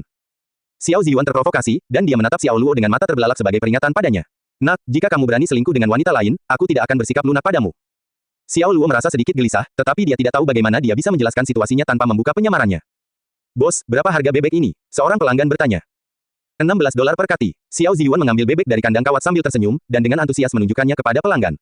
Dia berkata, lihatlah, cantik sekali, bagus dan montok. Dan saya jamin sudah merangga sepenuhnya, sehingga proses pencabutan bulunya mudah dan sederhana. Dapatkan sendiri satu. Tidak, itu terlalu mahal. Pelanggan mengerutkan kening setelah mendengar harganya dan menggelengkan kepalanya berulang kali. Dengan apa kamu memberi makan bebek ini, padi atau tanaman sisa? Pelanggan lain mendekat. Paman, kalau ada yang bilang bebeknya tidak pernah diberi pakan, pasti dia bohong. Jumlah padi yang dibutuhkan seekor bebek untuk mencapai kematangan sebenarnya membutuhkan biaya 2 kali lipat dari harga bebek. Dan pedagang bebek harus mencari nafkah, jika kami tidak menghasilkan uang, maka kami benar-benar tidak bekerja. Xiao Ziyuan adalah pria yang jujur dan terus terang, dan dia tidak akan pernah berbohong kepada pelanggan. Pelanggan itu menggeleng dan berkata, saya mau beli bebek yang diberi pakan padi saja, saya tidak mau yang diberi pakan provender. Bos, kenapa bulu di kepala bebek ini berwarna putih? Saya beli satu untuk dipersembahkan di tahun baru untuk tahun keberuntungan yang akan datang. Tapi mengorbankan bebek berkepala putih merupakan pertanda buruk. Bebekmu terlalu gemuk, aku tidak mau yang sebesar itu. Semuanya bebek jantan, saya mau beli bebek betina. Asteris asteris asteris asteris asteris asteris. Banyak pelanggan yang pilih-pilih, bahkan ada yang mengeluh, tetapi Xiao Ziyuan dan Hua Heying terus menanggapi mereka dengan senyuman antusias. Xiao Luo mengamati dari samping. Pria dan wanita ini adalah dua orang yang membesarkannya. Mereka tidak berpendidikan tetapi menanggung beban membesarkan keluarga hanya melalui kerja keras. Pakaian mereka basah kuyup oleh hujan, namun mereka masih berdiri di sana tanpa menyadarinya. Merupakan pernyataan yang meremehkan untuk mengatakan bahwa dia tidak merasa kasihan pada mereka. Xiao Luo dapat segera menafkahi mereka dan menawarkan kehidupan yang lebih baik sekarang, tetapi ayahnya langsung menolak gagasan itu. Setiap orang memiliki impiannya masing-masing, begitu pula ayahnya, Xiao Ziyuan, dan dia ingin mewujudkan mimpinya melalui usahanya sendiri. Ayah, biarkan aku menangani pertanian ini setelah tahun baru, kata Xiao Luo. Ketika dia mendengar itu, Xiao Ziyuan berbalik dan menatapnya dengan tatapan bingung. Ia berkata, peternakan dan bercocok tanam bukanlah keahlian Anda, jangan melakukan lebih dari kemampuan Anda. Aku serius, aku tidak berharap kamu dan ibu menjalani kehidupan yang sulit. Kamu tahu itu, aku mampu memberikan kehidupan yang lebih baik untuk kalian berdua, dan kamu tidak perlu mengkhawatirkan hal lain, kata Xiao Luo. Xiao Ziyuan adalah pria yang sombong, dan martabatnya tidak mengizinkan dia menerima tawaran seperti itu. Kamu punya urusan sendiri, begitu juga ayahmu, jangan campur aduk, katanya. Anak laki-laki pada akhirnya akan mewarisi bisnis ayahnya cepat atau lambat, dan hal yang sama juga terjadi pada kasus saya. Bukankah lebih baik menyerahkannya padaku lebih awal? Dia benar, dan Xiao Ziyuan cukup yakin. Namun jika dipikir-pikir, menjual bebek adalah pekerjaan yang sangat menuntut, dan pemiliknya harus bersiap untuk terus menjual dalam kondisi apapun, bahkan di hari hujan seperti itu demi bisnisnya. Dia memutuskan bahwa dia tidak ingin Xiao Luo terlibat dalam perdagangan yang menantang seperti itu, dan dia berkata, kamu terus menjadi bos dan menjauhlah dari ini, kamu memiliki kulit yang lembut dan cerah, kamu tidak mungkin bertahan lama dalam hal ini, bisnis. Ayah baru menjual 4 ekor bebek sejak kita tiba di pasar. Serahkan ini padaku, dan aku berjanji padamu bahwa aku bisa menjual 50 bebek itu dalam waktu setengah jam, kata Xiao Luo. Xiao Ziyuan sedikit tersinggung, karena mampu menjual 4 bebek dalam 1 jam merupakan suatu prestasi, dan dia merasa cukup bangga karenanya. Namun, Xiao Luo sebenarnya mengatakan bahwa dia bisa menjual 50 dalam waktu setengah jam, yang kedengarannya seperti tantangan konyol baginya. Meski kata-kata itu datang dari putranya, Xiao Ziyuan tetap merasa harga dirinya ditantang. Apakah kamu yakin bisa? Mengapa kita tidak mencobanya, dan jika saya bisa mencapainya, maka kita akan menjalankan pertanian menggunakan model operasi saya. Tentu saja, kamu tetap pemiliknya, kata Xiao Luo. Xiao Ziyuan kesal dan tidak menerima apa yang dianggapnya sebagai penghinaan. Dia berteriak, apakah maksud Anda model operasi saya salah? Belum tentu salah, tapi ada beberapa masalah, jawab Xiao Luo. Peternakan tersebut telah berjalan selama 7 tahun namun masih dalam tahap awal usahanya, namun kedua orang tuanya selalu sibuk sejak peternakan dimulai. Ini menunjukkan kepada Xiao Luo bahwa model operasi pertanian pasti mempunyai masalah. Dia ingin membantu ayahnya, namun ayahnya sama sekali menolak bantuan keuangan apapun. Oleh karena itu, cara paling efektif untuk melakukan hal ini bukanlah dengan memberinya uang, melainkan dengan mengubah model operasi pertanian. Pasar di kota memiliki sudut untuk jual beli ternak. Itu lebih merupakan sebuah gang yang panjangnya kurang lebih 200 meter. Kedua sisi lorong dipenuhi kandang berisi ayam dan bebek, serta anak anjing kecil, kelinci, dan bahkan merpati. Semuanya ditumpuk di dinding dan tempat pembeli akan memilih. Ayam dan bebek buang air besar, dan kotorannya berserakan di tanah. Hal ini menyebabkan seluruh gang dipenuhi dengan bau yang menyengat dan menyengat. Berdiri di atas sebuah gedung, Ji Xing sedang memegang payung sambil melihat Xiao Luo di bawah. Mau tak mau dia merajut alisnya yang indah karena bau busuk yang menyerangnya. Jika bukan karena Xiao Luo ada di bawah sana, dia pasti sudah segera pergi. Xiao Ziyuan sangat terpengaruh oleh kata-kata Xiao Luo. Orang lain mungkin mengkritik dan mengejek hal-hal yang dia yakini, dia hanya bisa menertawakan semuanya. Namun ketika putranya sendiri benar-benar mengatakan hal yang sama kepadanya, hal itu membuatnya terluka 2 kali lipat. Ayah, sudah 7 tahun. Kalian berdua sudah bertahan selama itu, namun kerja keras kalian belum membuahkan hasil. Setiap kali aku melihat kalian sibuk dan kelelahan di pertanian, hatiku sungguh sakit. Kamu harus bangun pagi-pagi apapun cuacanya, ibu harus memberi makan babi dan membersihkan kotorannya setiap hari. Dia tahu bahwa dia akan menyakiti ayahnya sendiri dengan kata-kata itu, tapi Xiao Luo harus mengatakannya sekarang. Orang tuanya sibuk sepanjang tahun, terutama selama liburan di mana mereka selalu sibuk melakukan pekerjaan bertani, baik saat hujan maupun cerah. Dia tidak ingin orang tuanya selalu kelelahan. Mempunyai mimpi bukanlah hal yang salah, namun jika seseorang menuju ke arah yang salah, ia hanya akan semakin menyimpang dari tujuannya. Ayah bisa menolak bantuanku, tapi ayah tidak bisa menolak keinginanku untuk memberi kalian berdua kehidupan yang lebih baik sebagai putramu, kata Xiao Luo. Setiap kata datang dari lubuk hatinya. Bagaimana dia bisa merasa nyaman ketika orang tuanya menjalani kehidupan yang tidak lebih baik dari hewan ternak yang mereka pelihara. Setiap tahun ketika dia kembali ke rumah, dia bisa melihat tanda-tanda perjuangan mereka terukir di wajah mereka. Dia tidak dalam posisi untuk membantu sebelumnya, tapi sekarang dia bisa, semua ini harus berubah. Mata Hua Heying memerah saat dia mendengarnya berbicara. Dia menyeka air mata di sudut matanya. 7 tahun kerja keras, tapi kapan dia pernah mengeluh? Demi impian Xiao Ziyuan, dia menanggung kesulitan tanpa mengeluh dan bekerja dari senja hingga fajar. Ketika Hua Heying kesulitan membawa tiang bahu, dia akan memindahkan bebannya dengan perlahan, dan bahkan ketika dia tidak tahu cara melahirkan babi yang melahirkan, dia akan langsung belajar. Begitu pula dengan memanen rumput laut, membajak sawah, menyuburkan tanah, menanam sayuran, itu adalah perjalanan penuh kesulitan yang tiada habisnya. Dia melakukan pekerjaan yang biasa dilakukan wanita di pertanian pedesaan, kotor, melelahkan, dan bahkan pahit. Tugas-tugas seperti itu terus-menerus membuat bahunya kaku, tetapi itu membuatnya lebih kuat. Namun hal tersebut juga membuat kulitnya menjadi kasar dan bernoda, dan dia terlihat lebih tua dibandingkan wanita lain seusianya. Apakah dia lelah? Hampir dipastikan. Namun istri yang setia akan mengikuti suaminya, apapun nasibnya. Impian suaminya akan menjadi impiannya sendiri. Dia tidak hanya bersedia menjalani kehidupan yang penuh kerja keras, tetapi dia juga tidak akan menyesal bahkan jika dia kehilangan 10 tahun hidupnya demi mimpinya. Namun sekarang mendengar putranya membicarakan hal itu dengan terus terang, memberinya perasaan pahit dan sakit yang tak terkatakan, dan air mata mengalir tak terkendali dari matanya yang memerah. Ketika Xiao Ziyuan melihat istrinya menangis, alisnya terkulai, simpati menggantikan amarahnya. Faktanya, dia sudah lama menyadari bahwa dia egois, tidak mau diremehkan, dan bertekad untuk membuktikan diri. Kini, ia tak bisa memungkiri betapa kejam dan tidak adilnya keputusannya terhadap istrinya sendiri. Sudah 7 tahun berlalu, dan usaha peternakannya masih dalam tahap pengembangan, hanya menghasilkan laba bersih 50 hingga 60 ribu dolar per tahun. Mungkin putranya benar, cara dia menjalankan bisnisnya mungkin memang salah. Baiklah, jika kamu bisa menjual 50 bebek ini dalam waktu setengah jam, aku akan menuruti semua yang kamu katakan, kata Xiao Ziyuan. Hua Heying menyenggol Xiao Ziyuan dan menatapnya, dia berkata, bahkan di hari-hari terbaik, kamu hanya berhasil menjual 50 bebek dalam sehari. Meminta anak kami menjual 50 bebek dalam waktu setengah jam, apakah kamu sengaja mempersulitnya? Xiao Ziyuan mengaku tidak bersalah, menunjuk ke arah Xiao Luo dan berkata, bukan aku yang mengemukakan gagasan itu, dia yang mengemukakan gagasan itu. Dia tidak mengetahui pasar di sini, jadi asumsinya tidak bisa diartikan secara harfiah. Menurut saya, menjual satu bebek dalam waktu setengah jam sudah cukup. Itu sudah cukup bagi putra kami untuk membuktikan kemampuannya, kata Hua Heying, berniat memberikan setiap kesempatan kepada putranya untuk memenangkan taruhan. Hah, itu terlalu mudah, bukan? Kata Xiao Ziyuan, tampak tidak percaya. Apakah itu, dia tidak mengenal banyak orang sepertimu di sini, mampu menjual satu dalam waktu setengah jam sudah jauh lebih baik daripada kamu, bukan? Xiao Ziyuan merasa tersinggung setelah diremehkan oleh istrinya sendiri. Aku tidak akan berdebat dengan seorang wanita. Xiao Luo menggelengkan kepalanya, tersenyum dan berkata, ayah, ibu, berhentilah berdebat. Kami akan tetap berpegang pada apa yang saya katakan tadi, 50 bebek dalam waktu setengah jam. Dia ingin ayahnya akhirnya merenungkan penolakannya yang keras kepala untuk menerima bantuannya. Xiao Ziyuan menatapnya dengan anggukan penuh penghargaan. Di sisi lain, Hua Heying tampak khawatir dan berkata, nak, jangan menilai dirimu sendiri secara berlebihan. Bu, aku tidak, percayalah padaku, oke. Dengan wajah tegasnya yang biasa, Xiao Ziyuan menatap Xiao Luo tanpa ekspresi, dan berkata, memiliki kepercayaan diri adalah hal yang baik, tetapi kepercayaan diri yang buta tidak. Begitulah pasar di sini, itik dari peternakan kami merupakan itik dewasa dengan siklus pertumbuhan yang relatif lebih panjang. Mereka hanya tersedia ketika bulunya tumbuh kembali sepenuhnya setelah ganti kulit, jadi tentu saja harga kami lebih tinggi. Banyak orang setuju bahwa bebek kami bagus tetapi takut dengan harganya. Bukannya mereka tidak mampu, tapi masyarakat di sini cenderung hemat. Mereka lebih memilih mengeluarkan uang lebih sedikit untuk membeli bebek yang masih dalam tahap kedewasaan dibandingkan menghabiskan lebih banyak uang untuk membeli bebek matang dengan tekstur daging lebih baik. Menjual 50 bebek dalam waktu setengah jam sangatlah mustahil. Biar aku coba, ayah. Bantu aku menandai waktunya.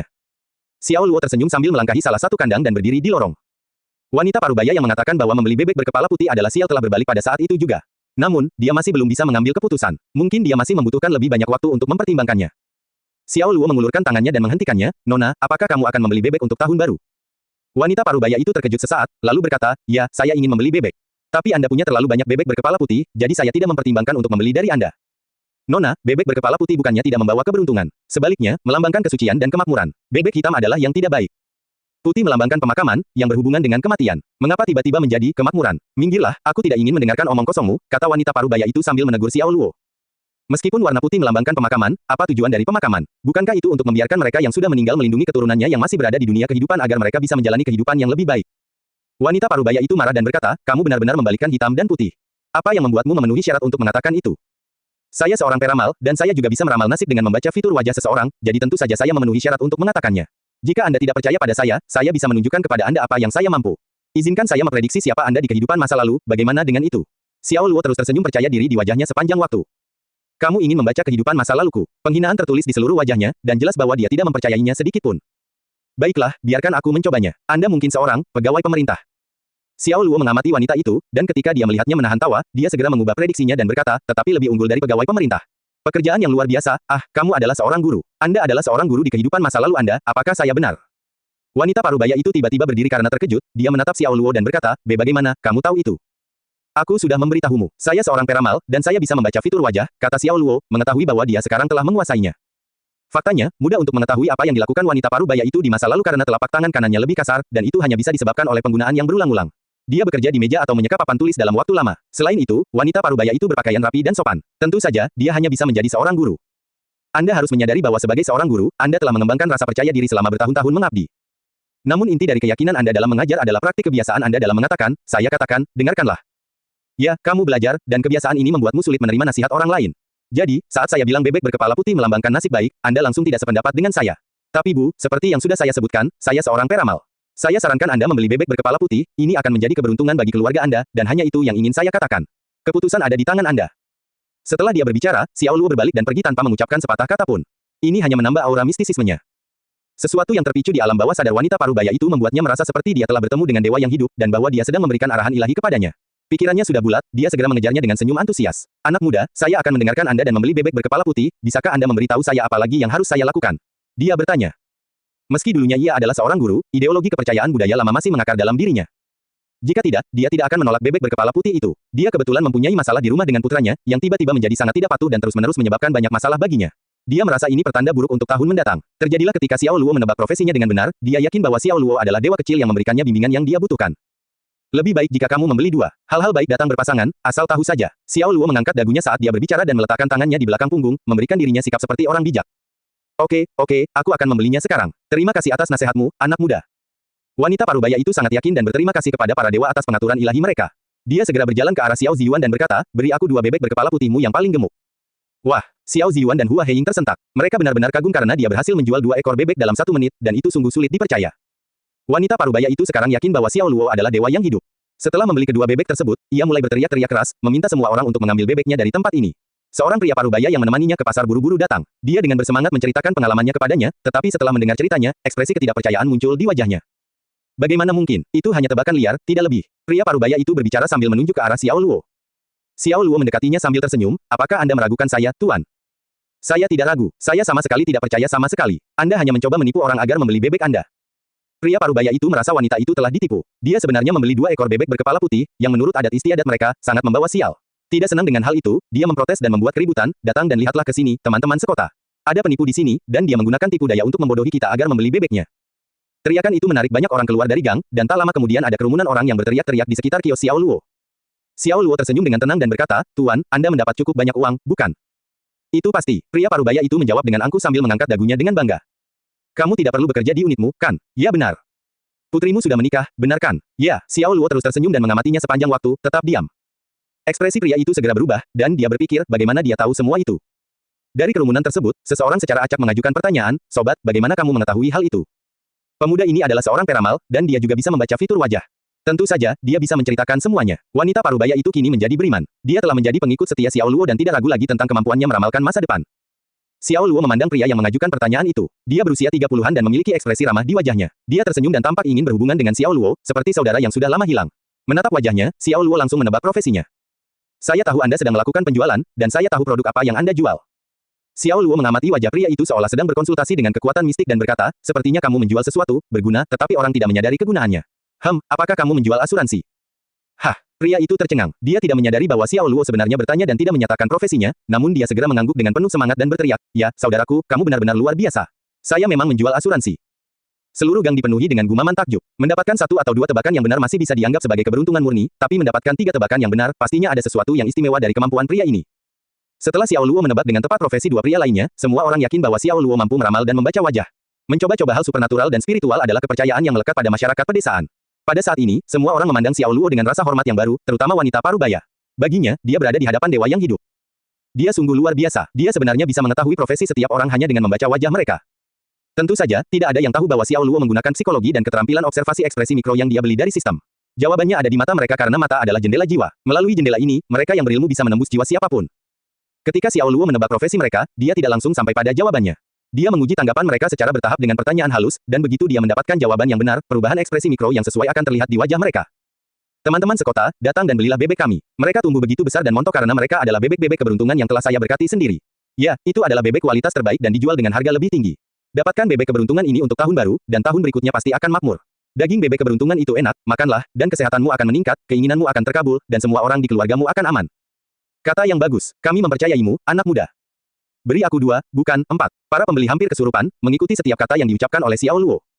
Bebek dewasa yang diberi pakan provender kini telah menjadi bebek keberuntungan, memenuhi simbolisme keberuntungan tahun baru, hanya dengan perkataan, Dewa Hidup yang Maha Tahu. Bagaimana penjualan bebek-bebek ini bisa disebut penipuan ketika mereka memberikan rasa percaya dan ketenangan pikiran kepada pembeli bahwa keluarga mereka sendiri akan menikmati tahun depan yang berkelimpahan. Semua orang mencoba membeli bebek Xiao Ziyuan untuk diri mereka sendiri, dan ke-50 bebek itu terjual habis dalam sekejap mata. Banyak pembeli yang tidak sempat membeli bebek keberuntungan enggan untuk pergi. Namun begitu mereka yakin bahwa akan ada lebih banyak lagi yang tersedia pada hari berikutnya, mereka pergi dengan hati yang tenang. Xiao Ziyuan dan Hua Heying terkejut dengan penjualannya. Xiao Luo diberi waktu setengah jam, tetapi dia menjual 50 bebek itu dalam waktu 15 menit. Jika mereka tidak merasakan setumpuk uang di saku mereka, mereka tidak akan pernah percaya bahwa ini nyata. Penjualan cepat hari ini adalah yang terbaik yang pernah mereka lakukan. Nak, kamu luar biasa. Hua Heying sangat senang hingga dia tidak bisa menahan diri, dan berlari ke arah Xiao Luo untuk memeluknya erat. Kemudian, sambil menoleh dan menatap Xiao Ziyuan dengan bangga, dia berkata, "Ziyuan, apakah kamu menyadari bahwa putramu lebih baik dan lebih mampu daripada kamu sekarang? Aku harus melakukannya, meskipun aku tidak menginginkannya." Tapi, kata Xiao Ziyuan sambil menertawakan ucapannya, lalu menghela nafas dengan senyum puas di wajahnya, dan berkata, "Dia adalah anakku. Sudah menjadi hukum surga bagi seorang anak laki-laki untuk lebih baik dari ayahnya." Dengan bijak mengutip pepatah lama, dia menghindari ucapannya dengan tetap menjaga martabatnya. Tan, Xiao Luo pandai menjual bebek. Ji Xiying membuat entry lain di buku hariannya. Sejak dia tiba di desa Xiao Luo, buku hariannya sekarang dipenuhi dengan entry, mencatat setiap detail aktivitas sehari-hari Xiao Luo. Dia tidak mengabaikan apapun dan bahkan mencatat aktivitas sehari-hari seperti apa yang disukai Xiao Luo, atau acara TV apa yang dia sukai. Setelah mencatat semua yang dia amati, dia biasa merangkumnya setelah waktu memungkinkan. Tujuannya adalah untuk memahami kebiasaan sehari-hari Xiao Luo dan melihat apakah dia dapat menemukan petunjuk atau petunjuk untuk mengungkap rahasia kekuatan uniknya. Pasti akan terasa canggung jika Xiao Luo mengetahui bahwa dia mencatat secara rinci aktivitas sehari-harinya. Pagi hari berlangsung meriah dengan hiruk-pikuk petasan menyambut malam tahun baru. Pada pagi hari ini, merupakan tradisi masyarakat desa Luo untuk mempersembahkan persembahan mereka di altar utama kuil Seekong. Persembahan berupa ayam, pembakaran dupa, penyalaan petasan, dan suara trompet suona satu membuat suasana semakin meriah. Seekong adalah seorang tetua terkemuka di desa Luo, pernah menjabat sebagai dukun desa pada masanya, dan kuil Seekong adalah sebuah tugu peringatan yang didirikan untuk menghormatinya. Dan jika dilihat dari tradisi desa, kuil ini setara, bahkan lebih penting daripada kuil leluhur klan Xiao. Menurut cerita rakyat setempat, Seekong memiliki kekuatan mistik dan mahir menyiapkan jimat fulu dan air dewa. Dikatakan juga bahwa dia kebal terhadap pedang dan tombak, dan tidak akan menyerah pada api atau tenggelam. Perang pernah terjadi di masa lalu, dan setelah orang-orang dari klan Xiao meminum air suci, keberanian bertarung mereka tidak ada bandingannya. Keberanian dan keterampilan mereka dalam pertempuran ditingkatkan sementara tombak dan pisau tebas tidak dapat menembus tubuh mereka. Musuh menjadi ketakutan dan menjadi panik dan kacau, melarikan diri ke segala arah. Dan dengan cara ini, mereka mempertahankan tanah desa Luo. Kemampuan Seekong untuk menyiapkan fulu dan air suci diwariskan dari generasi ke generasi, dan penggantinya adalah seorang lelaki tua bernama Xiao Kuanren. Dia sekarang adalah dukun desa Luo, dan masih menjadi kebiasaan baginya untuk diundang ke setiap pemakaman dan pernikahan di desa tersebut. Sampai hari ini, bahkan ketika tulang ikan penduduk desa tersangkut di tenggorokan mereka, mereka akan meminta fulu dari Xiao Kuanren dan meminumnya. Tanpa kecuali, tulang ikan akan copot saat fulu ditelan dan dibuang ke perut tanpa membahayakan. Kasus ini bukan merupakan kasus yang terisolasi, terdapat banyak kasus, namun tidak ada yang dapat dijelaskan secara ilmiah. Penduduk setempat percaya bahwa keajaiban tersebut merupakan perwujudan roh Seekong. Karena sejarah panjang kuil Seekong dalam menyembuhkan dan memecahkan masalah penduduk desa, kuil ini mendapat tempat di hati mereka. Lalu ada air suci yang diolah dari mata air pegunungan yang dicampur abu fulu dan darah ayam sebelum ditutup rapat selama 7 minggu. Air suci ini disimpan dalam tong kayu besar dan ditempatkan di bagian terdalam kuil. Laras itu diamankan dengan kunci, dan kuncinya dipegang oleh lelaki tua itu, Xiao Kuanren sendiri. Air suci itu sejernih mata air asalnya, dan bahkan mengeluarkan aroma yang menyegarkan. Pada hari ke-15 setiap bulan, altar akan dibuka untuk menerima persembahan. Kuil tersebut akan dipenuhi oleh orang-orang dari desa yang datang untuk meminum air suci, berdoa untuk kekebalan terhadap penyakit, dan diberkati dengan umur panjang. Jam berapa orang bisa meminum air suci hari ini? Setelah mengetahui kualitas uniknya dari Xiao Luo, Ji Xiying sangat penasaran dan ingin mencoba air suci tersebut. Xiao Luo meletakkan cangkir tehnya dan menatapnya dengan menggoda. "Kamu juga ingin meminum air ilahi?" Dia berkata. "Ya, ini adalah tradisi yang sudah lama dilakukan di sini, jadi saya ingin merasakannya." Ji Xiying menjawab sambil menganggukkan kepalanya, lalu menambahkan, "Apakah kamu tidak ingin meminumnya juga, Tuan Xiao?" Xiao Luo tersenyum dan berkata, "Tidak, aku sudah mengalami terlalu banyak hal saat tumbuh dewasa. Tidak ada rasa khusus, rasanya seperti air biasa. Tetapi jika Anda ingin meminumnya, saya bisa membawa Anda ke altar setelah makan malam untuk melihatnya. Siapa tahu Anda berkesempatan mencicipinya." Karena dia tidak ada urusan di rumah, mengajak petugas penghubungnya untuk membiasakan diri dengan adat istiadat desa Luo sepertinya merupakan ide yang bagus. Baiklah, tiba-tiba terlintas di benak Ji Xiying bahwa Xiao Luo mungkin memperoleh kehebatan dan kekuatannya dengan mengonsumsi semua air suci itu ketika dia tumbuh dewasa. Dia sekarang merasakan dorongan untuk mencoba meminumnya sendiri. Saat makan malam, nenek Xiao Luo memberitahunya bahwa putra bibi Tao Xiu, Xiao Ping, telah kembali ke desa. Segalanya tidak berjalan baik bagi Xiao Ping karena bisnis pakaian yang ia dan istrinya mulai mengalami kerugian, dan mereka tidak punya apa-apa. Mereka kehilangan modal sebesar $100.000, namun selain itu, mereka juga meminjam dari rentenir untuk menopang bisnis mereka dan kini berhutang lagi sebesar $200.000. Keluarga Bibi Tao Xiu adalah rumah tangga berpenghasilan rendah, dan sumber pendapatan utama mereka bergantung sepenuhnya pada Bibi Tao Xiu dan suaminya, Xiao Yufu, yang mencampur semen dan menumpuk batu bata untuk membangun rumah bagi penduduk desa lainnya. Xiao Ping sudah menanggung beban mengurus ketiga anaknya, dan kegagalan bisnisnya pasti akan memperburuk keadaan keluarganya. Ping dan keluarganya pergi ke rumah Xiao Qiudong tadi, kata nenek Xiao Luo. "Untuk alasan apa?" tanya Xiao Luo. "Saya kira untuk meminjam uang." Neneknya menghela nafas sambil meratap, mereka hanya bisa mendapatkan $80.000 bahkan setelah mengeluarkan seluruh tabungan mereka. Jika mereka tidak melunasi $200.000 dalam beberapa hari ke depan, itu akan menjadi $300.000 atau bahkan $400.000. Ji Xiying terdiam, masih memegang sumpitnya, dan bertanya, "Bukankah rentenir ilegal?" Xiao Luo menjawab, "Ya, itu ilegal. Namun wilayah ini merupakan daerah pegunungan yang terpencil, sehingga pihak berwenang tidak terlalu berperan di sini. Para rentenir tumbuh subur di tempat seperti ini." "Oh," Ji Xiying mengangguk lalu melanjutkan makan malamnya. Kakek Xiao Luo kemudian berbicara, "Xiao Luo, keluarga kami memiliki hubungan dekat dengan keluarga Bibi Tao Xiu. Kakek buyut Ping dan kakek buyutmu adalah saudara sedarah. Selama bertahun-tahun, Bibi Tao Xiu juga sangat peduli terhadap nenekmu dan aku. Jika Anda dapat membantu, lakukanlah, oke?" "Memem, aku mengerti, kakek," jawab Xiao Luo sambil tersenyum. Tepat pukul 8 malam itu, kuil Seekong menjadi hidup. Tempat itu ramai pengunjung di tengah hiruk-pikuk gong, gendang, dan simbal yang ditabuh serta suara khas petasan yang dinyalakan. Api unggun berkobar di depan pintu masuk kuil, menambah suasana mistis pada acara tersebut.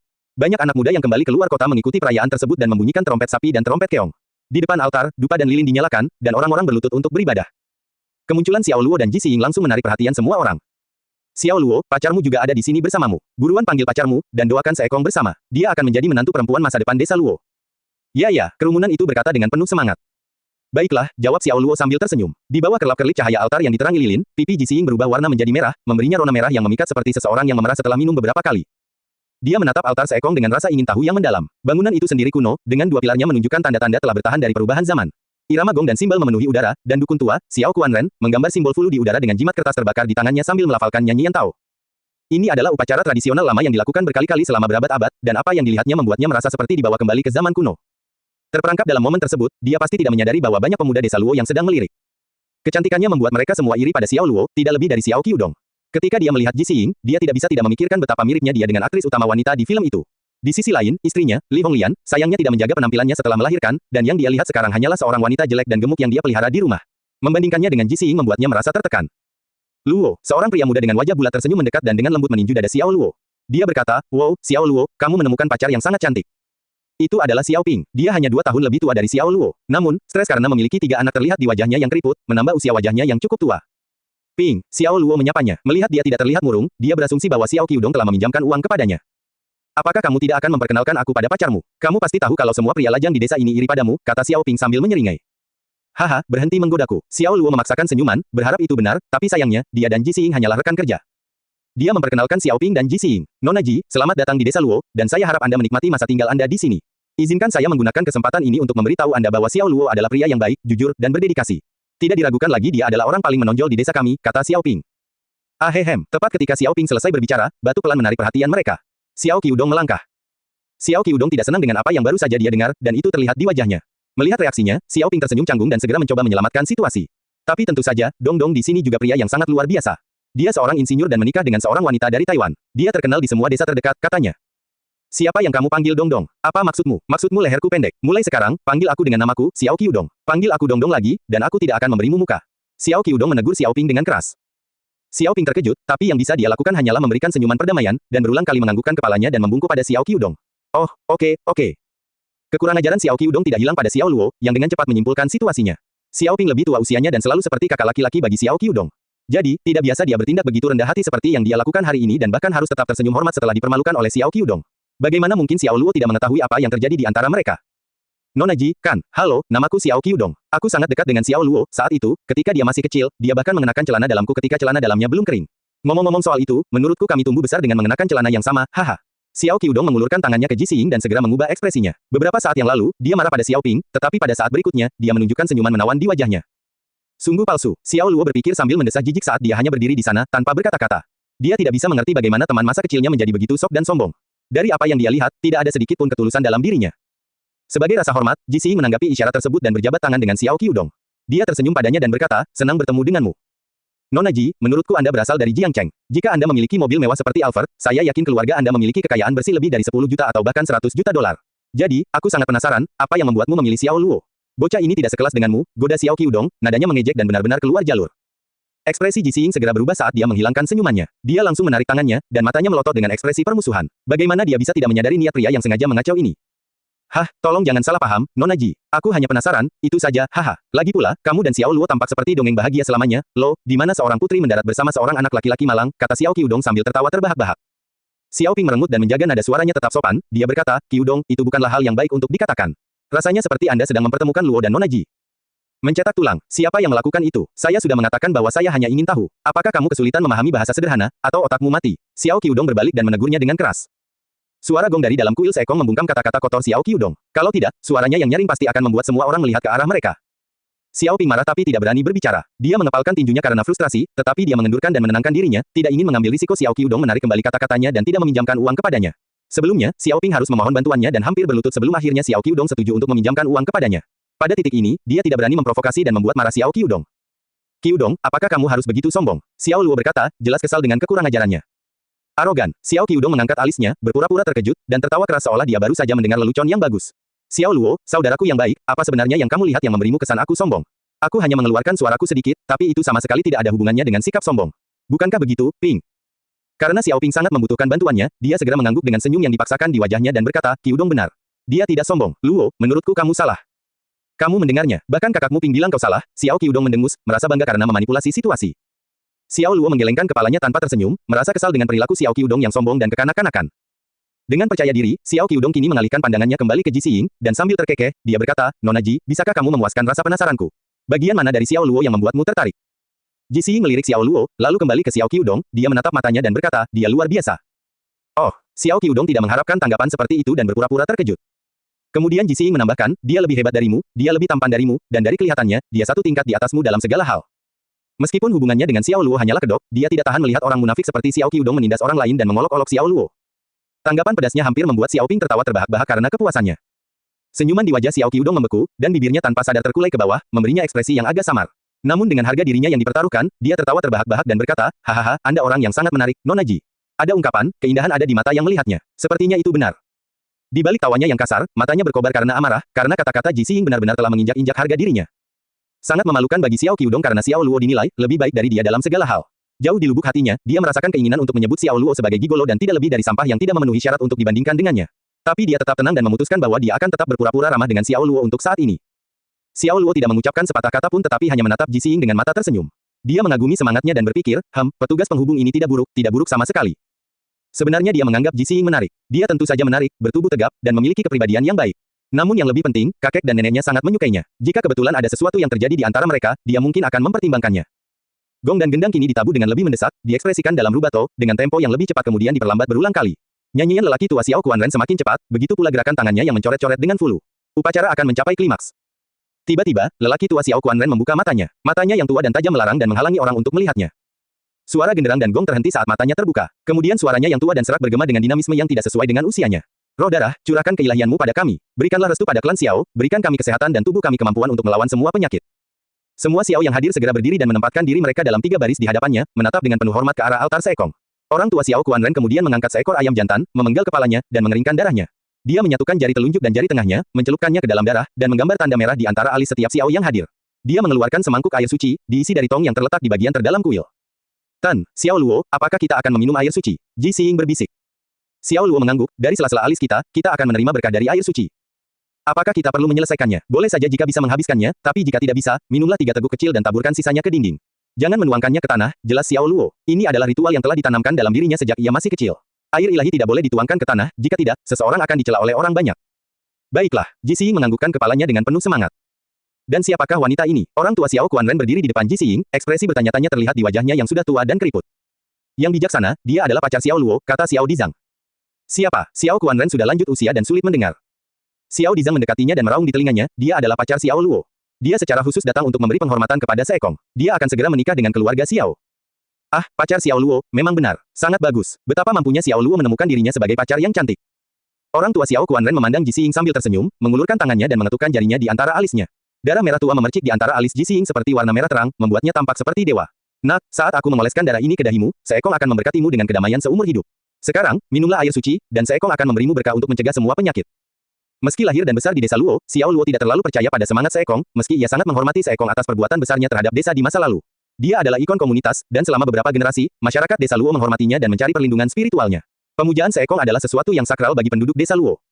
Ji Xiying meminum semangkuk air suci. Rasanya menyegarkan dan manis, dengan aroma samar yang menyenangkan hati. Setelah meminumnya, dia merasa segar kembali. Dia melirik Xiao Luo, dan ketika dia tidak memperhatikan, dia dengan cepat mengisi sisa air suci ke dalam botol kecil yang dia bawa. Dia bermaksud membawanya kembali ke NSA untuk diteliti dan dianalisis isinya, berharap menemukan sesuatu tentang air ini. Usai upacara peringatan, beberapa wanita parubaya desa Luo pergi ke dapur di samping kuil untuk menyiapkan porsi bubur ayam untuk jemaah. Orang tua Xiao Kuan Ren tetap berada di altar, bersiap untuk menulis bait keberuntungan untuk altar seekong. Dia adalah seorang ahli kaligrafi terkemuka, dan keahliannya terkenal di seluruh desa. Dengan kuas di tangannya, ia menghasilkan karakter yang megah dan anggun dalam gaya. Kalian para generasi muda hendaknya belajar kaligrafi karena itu adalah harta berharga yang diwariskan oleh nenek moyang kita. Ini adalah bentuk seni yang mendalam, dan di tangan yang cakap, seseorang dapat menanamkan kehidupan ke dalam karakter. Jika tidak dilanjutkan, suatu saat kesenian itu akan hilang, kata Xiao Dizang, berbicara kepada anak-anak muda yang hadir di kuil. Beberapa orang mengangguk setuju, beberapa mencemooh saran tersebut seolah-olah itu hanya lelucon, sementara yang lain tetap tidak menanggapi seolah-olah itu tidak ada hubungannya dengan mereka. Apakah yang bijaksana benar-benar ahli dalam kaligrafi? Seorang anak laki-laki berusia sekitar 7 atau 8 tahun bertanya dengan rasa ingin tahu. Tentu saja, dengan ekspresi bangga, Xiao Dizang berkata kepada pemuda itu, yang bijaksana adalah seorang sarjana pada dinasti Qing. Dia fasih dalam 4 buku dan 5 klasik, 1, dapat menulis puisi dalam 7 langkah, dan bahkan lebih mahir dalam kaligrafi. Bahkan ahli kaligrafi lain di daerah itu memuji karya indahnya. Wow, yang bijaksana itu luar biasa. Mata anak laki-laki itu langsung bersinar karena kekaguman dan rasa hormat. Set, diamlah. Tuan Xiao Qianren akan mulai menulis. Seseorang meminta penonton untuk tetap diam, sambil memberi isyarat dengan jari telunjuk ke bibir. 2 lembar kertas suan berwarna merah tersebar di atas meja. Xiao Qianren mengenakan kacamata baca usangnya, mengambil kuas, dan baru saja akan mulai menulis. Seluruh kuil seekong menjadi sunyi senyap karena semua mata tertuju padanya. Bagi banyak dari mereka, menyaksikan dia mengerjakan sapuan kuasnya merupakan suatu kesenangan tersendiri. Dia menulis karakternya dengan elegan, dan bait yang dia buat sangat bagus dan membawa kiasan dan keagungan klasik lama. Namun ada yang tidak beres malam itu, ketika tangan lelaki tua Xiao Qianren tiba-tiba terhenti di udara bahkan sebelum dia mulai menulis karakter pertamanya. Dia tetap seperti itu untuk waktu yang lama dan tidak nyaman, dan kuas di tangannya bergetar tak terkendali. Ada apa dengan yang bijaksana? Anak laki-laki itu bertanya sekali lagi. Set, jangan bicara. Yang bijaksana sedang memikirkan apa yang harus ditulis dan hanya akan memulainya setelah dia selesai berpikir, bisik ayah anak laki-laki itu kepadanya. Tapi setelah 10 menit, lelaki tua Xiao Qianren belum juga menggerakkan sikatnya yang gemetar. Terakhir, setetes tinta menetes dari ujung kuas ke kertas kaligrafi merah, mengolesinya dengan bercak besar. Ini adalah hal yang sangat tabu dalam kaligrafi. Menurut prinsip kaligrafi, situasi seperti itu tidak boleh terjadi dan tidak bisa diterima. Semua orang di kerumunan itu saling memandang. Ada apa dengan yang bijaksana? Penyakit Parkinson. Orang bijak menderita penyakit neurodegeneratif yang umum terjadi pada orang lanjut usia. Sekilas Xiao Luo mengetahuinya. Meskipun ada kepercayaan bahwa air suci melindungi seseorang dari segala penyakit, sebenarnya efek placebo yang memberikan keajaiban bagi orang-orang yang beriman. Tidak ada seorang pun yang kebal terhadap semua penyakit. Mendengar perkataan Xiao Luo, Xiao Dizang menoleh padanya dengan ekspresi prihatin dan bertanya, Xiao Luo, apakah kamu yakin dia sakit? Ayo, Xiao Luo, yang bijaksana adalah orang yang paling sehat. Jangan membawa sial pada orang tua itu. Xiao Qiudong menegurnya, dengan sikap sombong. Xiao Luo mengabaikan ucapannya dan menjawab pertanyaan Xiao Dizang. Gejala Parkinson antara lain gemetar saat istirahat, lambatnya tindakan, peningkatan tonus otot, dan resistensi terhadap gerakan anggota tubuh yang disebabkan oleh kontraksi otot yang tidak disengaja. Orang bijaksana tidak dapat bergerak ketika tangannya gemetar, yang merupakan ciri penyakit Parkinson. Bagaimana kamu yakin tentang itu? Anda bukan seorang dokter, Xiao Qiudong berteriak. Yang lain juga merasakan keraguannya karena mereka mengira hanya dokter yang berhak memberikan prognosis tersebut. Kemudian, Xiao Qianren meletakkan kuasnya, tersenyum lemah, dan berkata, Xiao Luo benar. Saya pergi untuk pemeriksaan kesehatan di rumah sakit daerah beberapa waktu lalu. Dokter mengatakan bahwa saya mengidap penyakit yang namanya sulit diingat. Sekarang aku teringat kembali setelah Xiao Luo menyebutkannya. Benar, anak labu. Itu Parkinson, yang bijaksana, Xiao Luo mengoreksinya sambil tersenyum. Xiao Qianren tersenyum dengan mata menyipit dan berkata, iya. Parkinson, benar. Itulah yang kamu dapatkan ketika kamu menjadi tua. Ingatanku semakin memburuk seiring berjalannya waktu. Setelah mendengar penegasan Xiao Qianren, kerumunan itu memandang Xiao Luo dengan penuh hormat. Xiao Dizang bertanya lebih lanjut, Xiao Luo, karena kamu tahu penyakit apa ini, kamu harusnya tahu cara mengobatinya, bukan? Xiao Luo menggelengkan kepalanya, ini adalah komplikasi karena usia tua, dan sejauh yang saya tahu, tidak ada cara untuk mengobatinya. Tapi, hal itu tidak akan mempengaruhi umurnya, hanya saja ketika dia sedang fokus melakukan sesuatu, beberapa bagian tubuhnya akan gemetar tak terkendali, tidak bisa diam.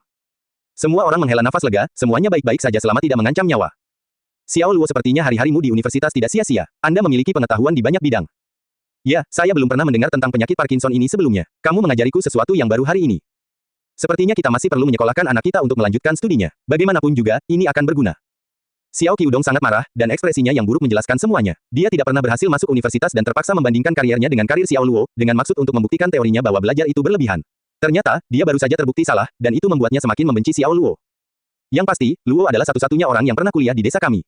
Kualifikasinya paling tinggi, jadi tentu saja, dia tahu lebih banyak, sembur Xiao Ping, memuji Xiao Luo tanpa syarat.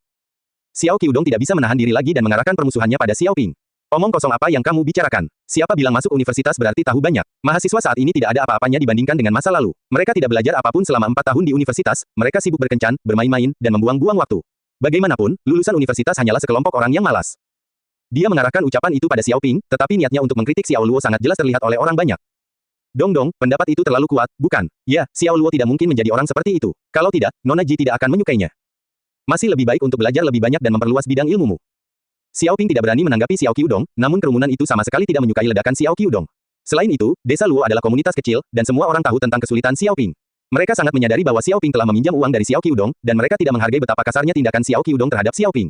Memanfaatkan nasib buruk orang lain adalah hal yang tercela. Melihat reaksi semua orang, Xiao Qiudong dengan bijak tetap diam. Namun ada masalah yang cukup mendesak yang harus mereka tangani. Sekarang Xiao Qianren tidak dapat menulis bait untuk altar Seekong, siapa lagi yang dapat melakukannya? Xiao Dizang melontarkan pertanyaan itu kepada orang banyak, tetapi semua orang hanya menggelengkan kepala. Sebagian besar penduduk desa adalah petani. Mereka dapat melakukan segala jenis pekerjaan pertanian dengan cepat, tetapi menangani kuas kaligrafi berada di luar jangkauan mereka. Bahkan karakter yang mereka tulis dengan pensil tampak seperti bekas goresan cakar ayam. Merupakan kebiasaan untuk menghiasi altar Seekong dengan bait baru yang ditulis dengan kaligrafi pada setiap malam tahun baru. Namun, tahun ini, yang bijaksana, Xiao Qianren, jatuh sakit dan tidak mampu menulis bait tersebut. Apa yang seharusnya mereka lakukan? Xiao Dizang mengerutkan alisnya dengan bingung karena ini adalah kebiasaan penting dan akan mempengaruhi nasib baik desa di tahun mendatang. Saya mendengar bahwa seseorang dari desa Chen juga pandai kaligrafi. Mengapa tidak mengundangnya kemari? Saran seorang penduduk desa. Namun orang lain langsung membantah lamarannya. Tidak masuk akal. Altar Seekong milik keluarga Xiao. Jika kita mengundang orang-orang dari keluarga Chen untuk menulis bait itu untuk kita, bukankah kita sedang mengejek diri kita sendiri? Kami tidak bisa melakukan itu, sama sekali tidak.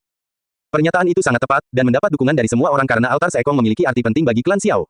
Dalam banyak kesempatan penting, orang dengan nama keluarga lain bahkan tidak diperbolehkan menginjakkan kaki di kuil Seekong. Oleh karena itu, tidak mungkin ada orang luar yang menulis bait untuk altar. Mengapa tidak pergi ke kota dan meminta seseorang untuk mencetak salinan bait menggunakan komputer? Orang lain menyarankan. Xiao Dizang menggelengkan kepalanya dan berkata, kuplet harus dinaikkan sebelum jam 12 malam ini. Kami tidak akan punya cukup waktu untuk itu. Lagi pula, ini sudah larut malam, dan toko-toko di kota semuanya tutup. Toko mana yang bersedia membuka dan melakukan itu untuk kita? Keadaan yang sulit ini membuat suasana hati orang banyak menjadi muram, dan banyak yang bertanya-tanya bagaimana mereka bisa menyelesaikan masalah sebesar ini, jika memang ada. Mengingat perkataan Xiao Dizang sebelumnya, mereka menyadari pentingnya melanjutkan latihan kaligrafi. Yang bijaksana tidak akan bersama mereka selamanya, dan ketika saatnya tiba, mereka tidak bisa begitu saja mengubah tradisi di altar Seekong sesuai keinginan dan hayalan mereka. Jangan khawatir semuanya, karena Xiao Luo sudah kuliah, dia harusnya tahu bagaimana melakukan segalanya, dan itu pasti termasuk kaligrafi.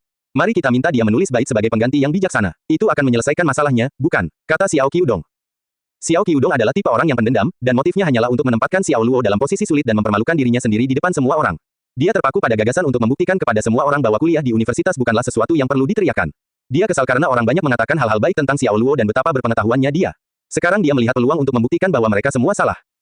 Ya, bagaimana kita bisa melupakan Xiao Luo? Kerumunan menjadi hidup kembali, dipenuhi dengan harapan. Mereka menoleh ke Xiao Luo dengan tatapan antisipasi di mata mereka. Xiao Dizang memandang Xiao Luo dengan ragu dan bertanya, Xiao Luo, bisakah kamu membuat kaligrafi? Paman Dizang, apakah kamu sengaja mengejek Xiao Luo? Dia adalah lulusan universitas yang dimuliakan, orang paling terpelajar di desa kami.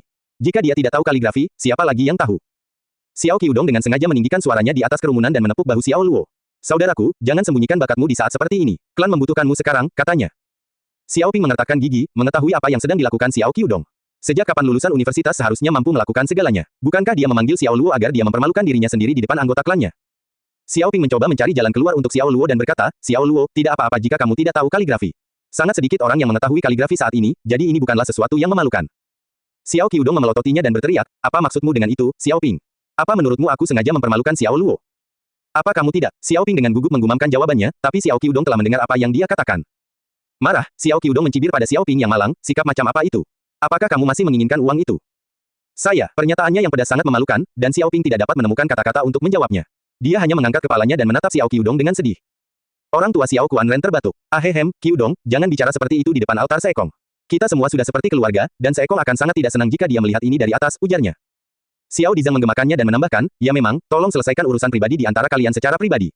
Saat ini, kita seharusnya hanya membicarakan tentang bait. Dia menoleh untuk melihat Xiao Luo dan bertanya lagi, Xiao Luo, bisakah kamu melakukannya?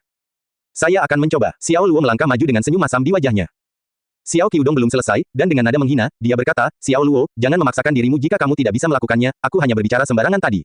Lupakan saja kalau kamu tidak bisa membuat kaligrafi, tidak akan ada yang mengejekmu oke. Altar Seekong adalah tempat suci bagi klan, dan baitnya harus ditulis dengan benar. Kalau keluarnya bengkok dan bengkok seperti digigit anjing, sama sekali tidak akan dibawa ke altar.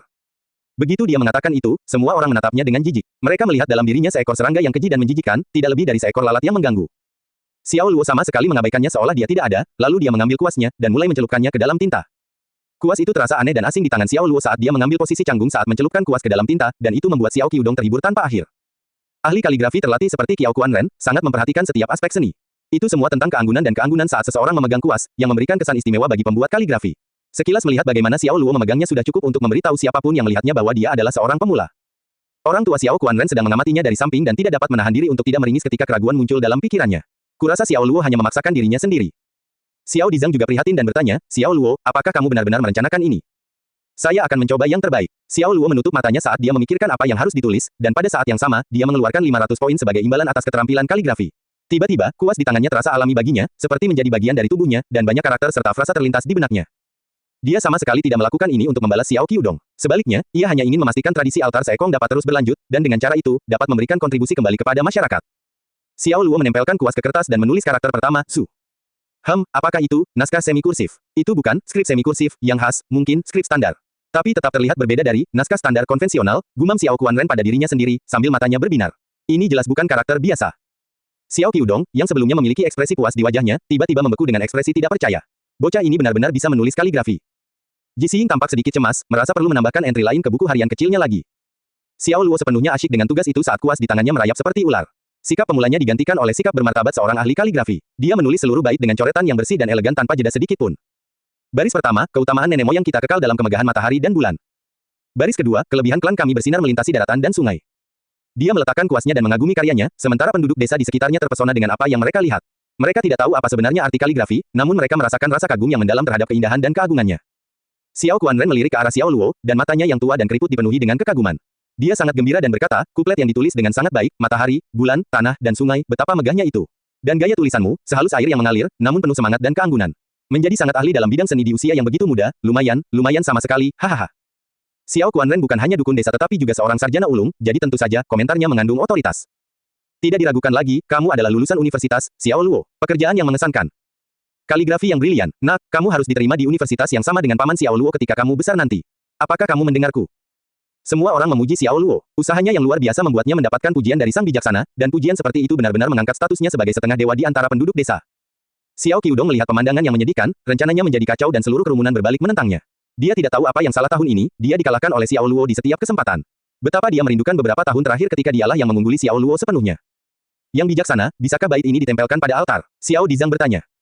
Xiao Qianren menatap bait itu seperti seseorang yang mengagumi peninggalan berharga, dan senyuman penuh penghargaan di wajahnya menjelaskan semuanya.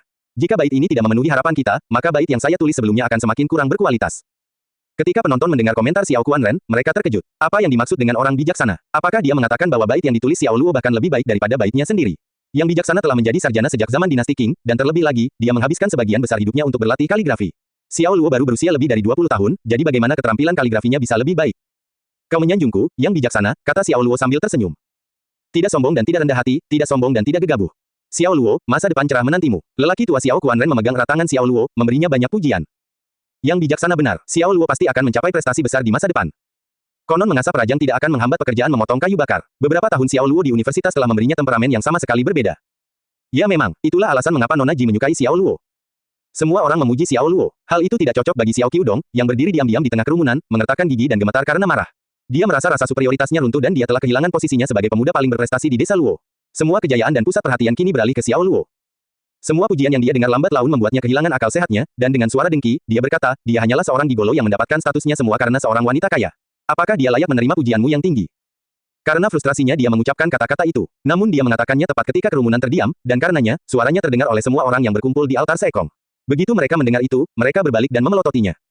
Ekspresi orang tua Xiao Qianren berubah, dan dia tidak senang. Qiudong, apa yang kamu gumamkan? Dia berkata. Gumaman ketidakpuasan dan kritik terdengar dari kerumunan. Dengan semua mata tertuju padanya, Xiao Qiudong merasakan panas dan panik sejenak. Tapi, dia segera mendapatkan kembali ketenangannya, melihat apa yang dikatakannya sudah diucapkan, waktu ketakutan telah berlalu. Sebaliknya, dia membusungkan dadanya, mengangkat dagunya dengan percaya diri dan berkata, yang bijaksana, saya mengatakan yang sebenarnya. Xiao Luo hanyalah seorang pegawai yang hanya berpenghasilan sekitar $80.000 setiap tahunnya. Dengan penghasilan sebesar itu, bisa menabung hingga $50.000 di bank pun sudah dianggap bagus. Sudah 4 tahun sejak dia lulus, bukan? Hanya mampu menabung hingga $50.000 setahun pada saat ini dalam hidupnya bukanlah sesuatu yang bisa dipamerkan dan dibanggakan. Lalu menunjuk ke Ji Xing, dia menambahkan, satu-satunya hal yang bisa dia pamerkan sekarang adalah pacarnya, Nona Ji. Tapi untuk Nona Ji, aku punya nasihat untukmu. Dongeng yang Anda baca tidak akan pernah terjadi dalam kenyataan. Anda mungkin percaya pada cinta, tapi bagaimana dengan keluarga Anda? Akankah mereka mengizinkanmu menikah dengan bocah malang seperti Xiao Luo, yang lahir dari keluarga biasa-biasa saja dan bahkan tidak mampu membeli rumah dan mobil? Jawabannya pasti, tidak. Saya yakin kalian berdua cepat atau lambat akan putus. Pernikahan hanya bisa terjadi antara orang-orang dengan status sosial yang sama, tapi yang Anda miliki adalah... Cukup. Sebuah suara menggelegar terdengar dari dalam kerumunan, menyebabkan Xiao Qiudong berhenti tiba-tiba. Xiao Qiudong menoleh, dan dia melihat itu datang dari Xiao Ping. Xiao Qiudong bingung, ragu, dan marah sekaligus. Dia menatap Xiao Ping dengan dingin dan berteriak, Xiao Ping, kamu makan apa untuk makan malam, bahan peledak. Xiao Qiudong, apa yang kamu katakan? Kami bertiga telah berteman sejak kami masih muda. Kami bermain di lumpur, mencuri lokuat sang bijaksana, dan bahkan menyelinap berenang bersama di sungai. Luo sekarang menjalani kehidupan yang menyenangkan, dan saya benar-benar ikut berbahagia untuknya, tetapi mengapa kamu tidak? Apa maksudmu sekarang? Tidak bisakah kamu melihat Luo lebih baik darimu? Apakah kamu hanya bahagia ketika Luo lebih rendah darimu dalam segala hal? Xiao Qiudong, apakah kamu memiliki masalah mental atau apa? Xiao Ping menegurnya dengan keras, tidak mampu lagi mentolerir kelakuannya. Xiao Qiudong telah melewati batas kali ini. Saya punya masalah mental. Hahu. Xiao Qiudong mencemooh, bukankah yang kukatakan itu benar? Jika dia tidak mendapatkan gadis kaya, dia hanya akan menjadi kentut. Xiao Qiudong, apa yang merasukimu? Kegilaan apa yang kamu tunjukkan di depan altar Sekong? Teriak Xiao Dizang, jelas marah dan kecewa pada Xiao Qiudong. Paman Dizang, saya tidak gila, saya hanya menyampaikan fakta. Mengapa semua orang mengira aku gila? Oke, jadi Xiao Luo bisa menulis kaligrafi, dia tampan dan menarik perhatian seorang gadis kaya, tapi selain itu, dia bukan siapa-siapa. Lulus universitas berarti dia hanya bisa menjadi pegawai gaji. Saya tidak kuliah, tetapi saya memiliki rumah, mobil, istri, dan segala sesuatu yang tidak dimiliki Xiao Luo. Dibandingkan dengan saya, apa yang harus dia banggakan, dan apa yang bisa dia pamerkan? Xiao Qiudong benar-benar kehilangan akal sehatnya, yakin bahwa dia tidak gila, tetapi semua orang gila. Sejauh yang dia tahu, Xiao Luo hanyalah sampah yang berhasil merayu seorang gadis kaya, jadi apakah dia layak menerima semua pujian? Mengapa tidak ada orang yang melihat kesuksesan dan keunggulannya? Dalam pikirannya, orang-orang di sini hanyalah sekelompok orang bodoh. Dia menunjuk ke arah Xiaoping dengan gila-gilaan dan mencibir, aku tidak akan meminjamkanmu 120.000 dolar lagi. Melakukan apapun yang Anda inginkan. Bahkan jika rentenir memotong tanganmu, itu tidak ada hubungannya denganku. Sampah seperti Anda yang gagal berbisnis layak mendapatkannya. Jika aku jadi kamu, aku bahkan tidak akan punya wajah untuk kembali di tahun baru. Anda, Xiaoping merasa terhina, dan seluruh tubuhnya gemetar karena marah. Xiao Qiudong, kamu adalah teman yang buruk. Setiap orang mempunyai masa naik dan turunnya masing-masing. Xiaoping adalah salah satu dari kami, tetapi kamu menolak membantunya ketika kamu bisa melakukannya. Apakah kamu tidak takut akan balasan dari Sekong? Sombong sekali. Tidak peduli berapa banyak uang yang Anda hasilkan, tidak ada seorang pun di keluarga kami yang akan bahagia untuk Anda. Kerumunan itu dengan tegas mengecamnya. Xiao Qiudong bersikeras, dan dia menjawab, meminjamkan uang bergantung pada sentimen, sejak kapan itu menjadi kewajiban. Karena kalian semua sangat ramah tamah, aku sarankan kalian mengumpulkan 120.000 dolar di antara kalian sendiri dan meminjamkannya kepada Xiaoping. Ucapannya yang tidak sensitif membungkam semua orang. Xiao Dizang menghela nafas, menggelengkan kepalanya dan berkata, Qiudong, kenapa kamu menjadi seperti ini? Saya tidak berubah sedikit pun. Aku tetaplah aku. Xiao Qiudong memelototi Xiaoping dan merengut, saat kamu meminjam uang, kamu harus memiliki penampilan dan sikap seperti seseorang yang meminjam uang. Anda membutuhkan bantuan saya, namun Anda berani berbicara kepada saya seperti itu. Kalau begitu, kenapa aku harus membantumu? Anda bertindak begitu tinggi dan perkasa bahkan ketika Anda harus meminjam uang dari saya. Pada saat kamu membayarku kembali, haruskah aku memperlakukanmu seperti seorang pangeran atau apa? Xiaoping merasa terhina, dan dia menerima rasa malu itu, tetapi di dalam hatinya, dia sangat terpukul. Bahkan setelah kembali ke desanya, dia masih harus menanggung diinjak-injak oleh teman masa kecilnya dan anggota klannya, dan makan kue sederhana. Apa yang dia hadapi sekarang terasa lebih buruk dari apa yang dia alami di luar sana.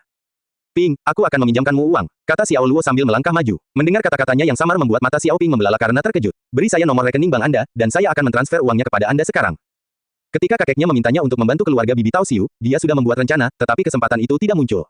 Selain itu, Xiaoping tidak mendekatinya tetapi malah pergi ke Xiao Qiudong untuk meminta bantuan. Karena Xiao Qiudong bersedia meminjamkan uang kepadanya, dia tidak bisa begitu saja menyuruh Xiaoping untuk tidak menerima bantuan dari Xiao Qiudong. Tapi segalanya berbeda sekarang, dan dia bertekad untuk membantu Xiaoping. Luo, kamu. Xiaoping memandang Xiao Luo, lalu menatap Ji Xiying. Xiaoping mengalami konflik karena hal terakhir yang dia inginkan adalah membebani Xiao Luo. Jika karir Xiao Luo seperti karir Xiao Qiudong, dia pasti akan meminjam uang darinya, tetapi bukan itu masalahnya. Mendengarkan apa yang dikatakan Xiao Qiudong, Xiao Luo hanya bisa menghemat paling banyak 50.000 dolar per tahun. Dia tidak sanggup meminjam 120.000 dolar dari Xiao Luo, dan dia harus mempertimbangkan perasaan Ji Xiying. Jika Xiao Luo meminjaminya uang Ji Xiying, bukankah itu akan membuatnya semakin sulit menghadapi keluarga Ji? Xiao Luo dapat menebak apa yang mengkhawatirkan Xiaoping, dan tersenyum dengan tenang, dia berkata, tenang, ini uangku sendiri. Berikan saya nomor akun Anda. Meskipun desa Luo berada di daerah terpencil, namun masih memiliki jangkauan sinyal 3G, sehingga melakukan transfer bank online tidak menjadi masalah. Ini, Xiaoping ragu-ragu, lalu mengeluarkan kartu bank di sakunya. Karena dia berencana meminjam uang dari Xiao Qiudong hari ini, dia membawa kartu banknya. Lagi pula, 120.000 bukanlah jumlah yang kecil, dan dia tidak bisa menerima uang itu dalam bentuk tunai, jadi harus melalui transfer bank. Xiao Luo tersenyum sambil memasukkan nomor rekening dan nama Xiaoping, dan menyelesaikan transfer dana. Xiaoping mengaktifkan peringatan transaksi untuk kartu banknya, jadi ketika 120.000 dolar telah ditransfer ke rekeningnya, dia segera menerima pesan di ponselnya. Saat melihat jumlah yang tertera di pesan teks, matanya menjadi sedikit berkaca-kaca, dan dia terisak, Luo, sudahkah kamu meminjamkanku uang yang kamu perlukan untuk menikahi Nona Ji? Jika itu masalahnya, aku. Kau terlalu banyak berpikir, Ping. Saya masih punya lebih dari cukup untuk itu. Xiao Luo menyela sambil tersenyum ringan, dan dia akhirnya tahu pasti kenapa Xiaoping memilih untuk tidak mendatanginya. Pertama, Xiaoping pasti berpikir bahwa penghasilannya tidak sebanyak Xiao Qiudong. Dan kedua, dia belum menikah, dan biaya pernikahan setidaknya 150.000 di desa. Xiaoping jelas telah mempertimbangkan dua hal ini sebelum dia memilih untuk tidak meminjam uang darinya.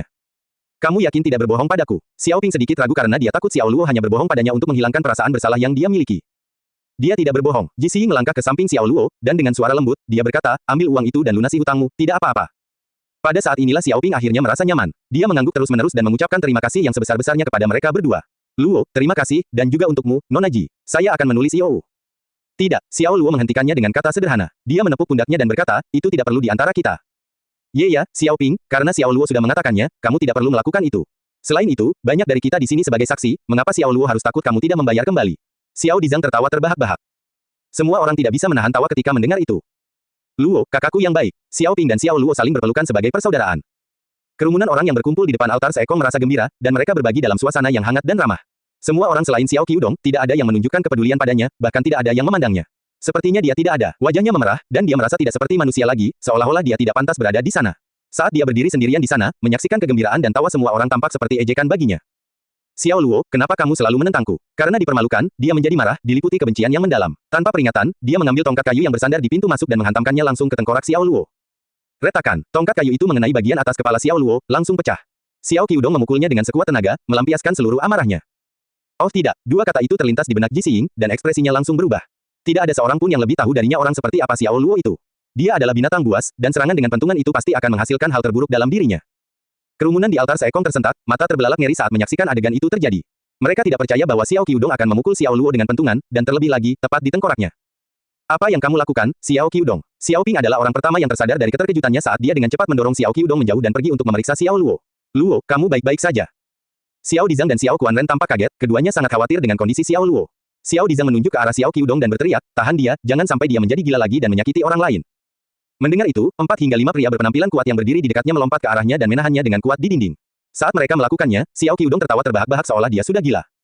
Orang gila ini, bawa dia ke kantor polisi. Xiao Dizang berkata dengan marah. Tahan, Xiao Luo menghentikan mereka, Xiao Luo. Saat orang banyak melihatnya, Xiao Luo melangkah maju dan berdiri di depan Xiao Qiudong. Apakah dia akan memperlihatkan taringnya? Ji Xing merasakan jantungnya berhenti sejenak. Dia bisa merasakan kemarahan yang terpancar dari tubuh Xiao Luo. Bahkan dengan panas yang berasal dari nyala lilin dupa yang menghangatkan area altar, tubuhnya menggigil tak terkendali. Xiao Qiudong, tolong beri aku penjelasan, kata Xiao Luo sambil menatap langsung ke arah Xiao Qiudong.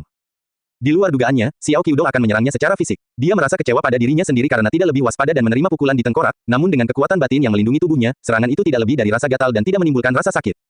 Menjelaskan, Xiao Qiudong mencibir, wajahnya berkerut dengan ekspresi mengerikan. Aku hanya merasa ingin membuang sampah dangkal seperti kamu bergantung pada gadis kaya untuk kehidupan yang baik. Itu penjelasan saya, tidak menyukainya. Kalau begitu, gigitlah aku. Dia benar-benar kehilangan kemampuan berpikirnya. Dia merasa sangat terhina, dan dia menyalahkan semuanya pada Xiao Luo. Xiao Qiudong, menurutku kamu sudah gila. Xiao Ping berjalan mendekat dan memarahinya. Bahkan jika aku sudah gila, kaulah yang memaksaku menjadi gila. Xiao Luo hanyalah seorang kentut yang tidak berguna, mengapa kalian memperlakukannya seolah dia jenius? Bisa meminjamkan uang 120.000 dolar begitu saja, kalau bukan uang gadis kaya itu, lalu uang siapa lagi? Jika seorang pegawai terkutuk bisa mempunyai begitu banyak uang, aku akan memenggal kepalaku, dan kalian semua bisa menendangnya seperti bola. Kata Xiao Qiudong. Orang tua Xiao Kuanren menggelengkan kepalanya dengan tenang dan menghela nafas. Hati yang cemburu tidak boleh ada, untuk ada, hati yang cemburu tidak boleh ada. Dia berkata. Kecemburuan, yang bijaksana, menurutku kamu juga sudah tua dan bingung. Aku, Xiao Qiudong, cemburu pada Xiao Luo. Sungguh bercanda. Xiao Qiudong menjawab sambil tertawa terbahak-bahak. Tiba-tiba, Xiao Luo ikut tertawa bersamanya, dan itu adalah tawa yang menakutkan dan mencibir. Kemudian dia mengambil tongkat kayu yang setengah rusak dari salah satu pria yang menahan Xiao Qiudong. Xiao Qiudong gemetar, dan senyuman di wajahnya tiba-tiba membeku. Kerumunan orang terkejut. Apakah Xiao Luo akan membalasnya? Xiao Dizang, sebagai sekretaris desa Luo, tidak bisa hanya berdiam diri dan menyaksikan pertarungan meningkat. Dia dengan cepat berteriak, Xiao Luo, tenangkan dirimu. Dengan Xiao Dizang mendukungnya dan menyadari temperamen tenang Xiao Luo, Xiao Qiudong terus membujuk Xiao Luo. Hentikan tindakanmu. Kamu tidak akan berani memukulku, meskipun kamu memiliki keberanian 10 kali lipat, kamu tetap akan. Suaranya tiba-tiba berhenti, tongkat kayu di tangan Xiao Luo menghantam tengkoraknya. KAPOW, tongkat kayu yang setengah rusak itu pecah berkeping-keping dan terbang ke segala arah. Xiao Qiudong merasakan kepalanya berputar, dan aliran darah hangat mengalir deras ke wajahnya. Ketika orang-orang yang menggendongnya melihatnya berdarah, mereka tanpa sadar melepaskannya dan mundur. Tanpa dukungan mereka, Xiao Qiudong berlutut di depan Xiao Luo, tubuhnya tegak, dan kepalanya terkulai. Dia yang sudah lebih pendek dari Xiao Luo dan berlutut di lantai kini membuatnya tampak lebih pendek. Dia mengangkat kepalanya dengan ekspresi tidak percaya saat dia menatap Xiao Luo dengan ketakutan. Kamu. Aku apa? Xiao Luo memelototinya, senyuman sinis terbentuk saat dia meringkuk di sudut mulutnya dan berkata, Hansang pernah bertanya kepada si plus de, beberapa orang di dunia ini memfitnahku, menindasku, menghinaku, menertawakanku, meremehkanku, aku, lihat aku, benci aku, dan tipu aku. Apa yang harus saya lakukan? Jawabanku padanya adalah, pukul dia. Begitu kata-katanya berakhir, dia melemparkan kakinya ke udara dan menendang wajah Xiao Qiudong. Penonton hampir bisa mendengar desiran angin dan merasakan kekuatan tendangan yang mengepul. Arg, tendangan itu membuat Xiao Qiudong terbang keluar dari kuil Seekong, menjerit kesakitan sebelum mendarat dengan keras di tanah keras di luar.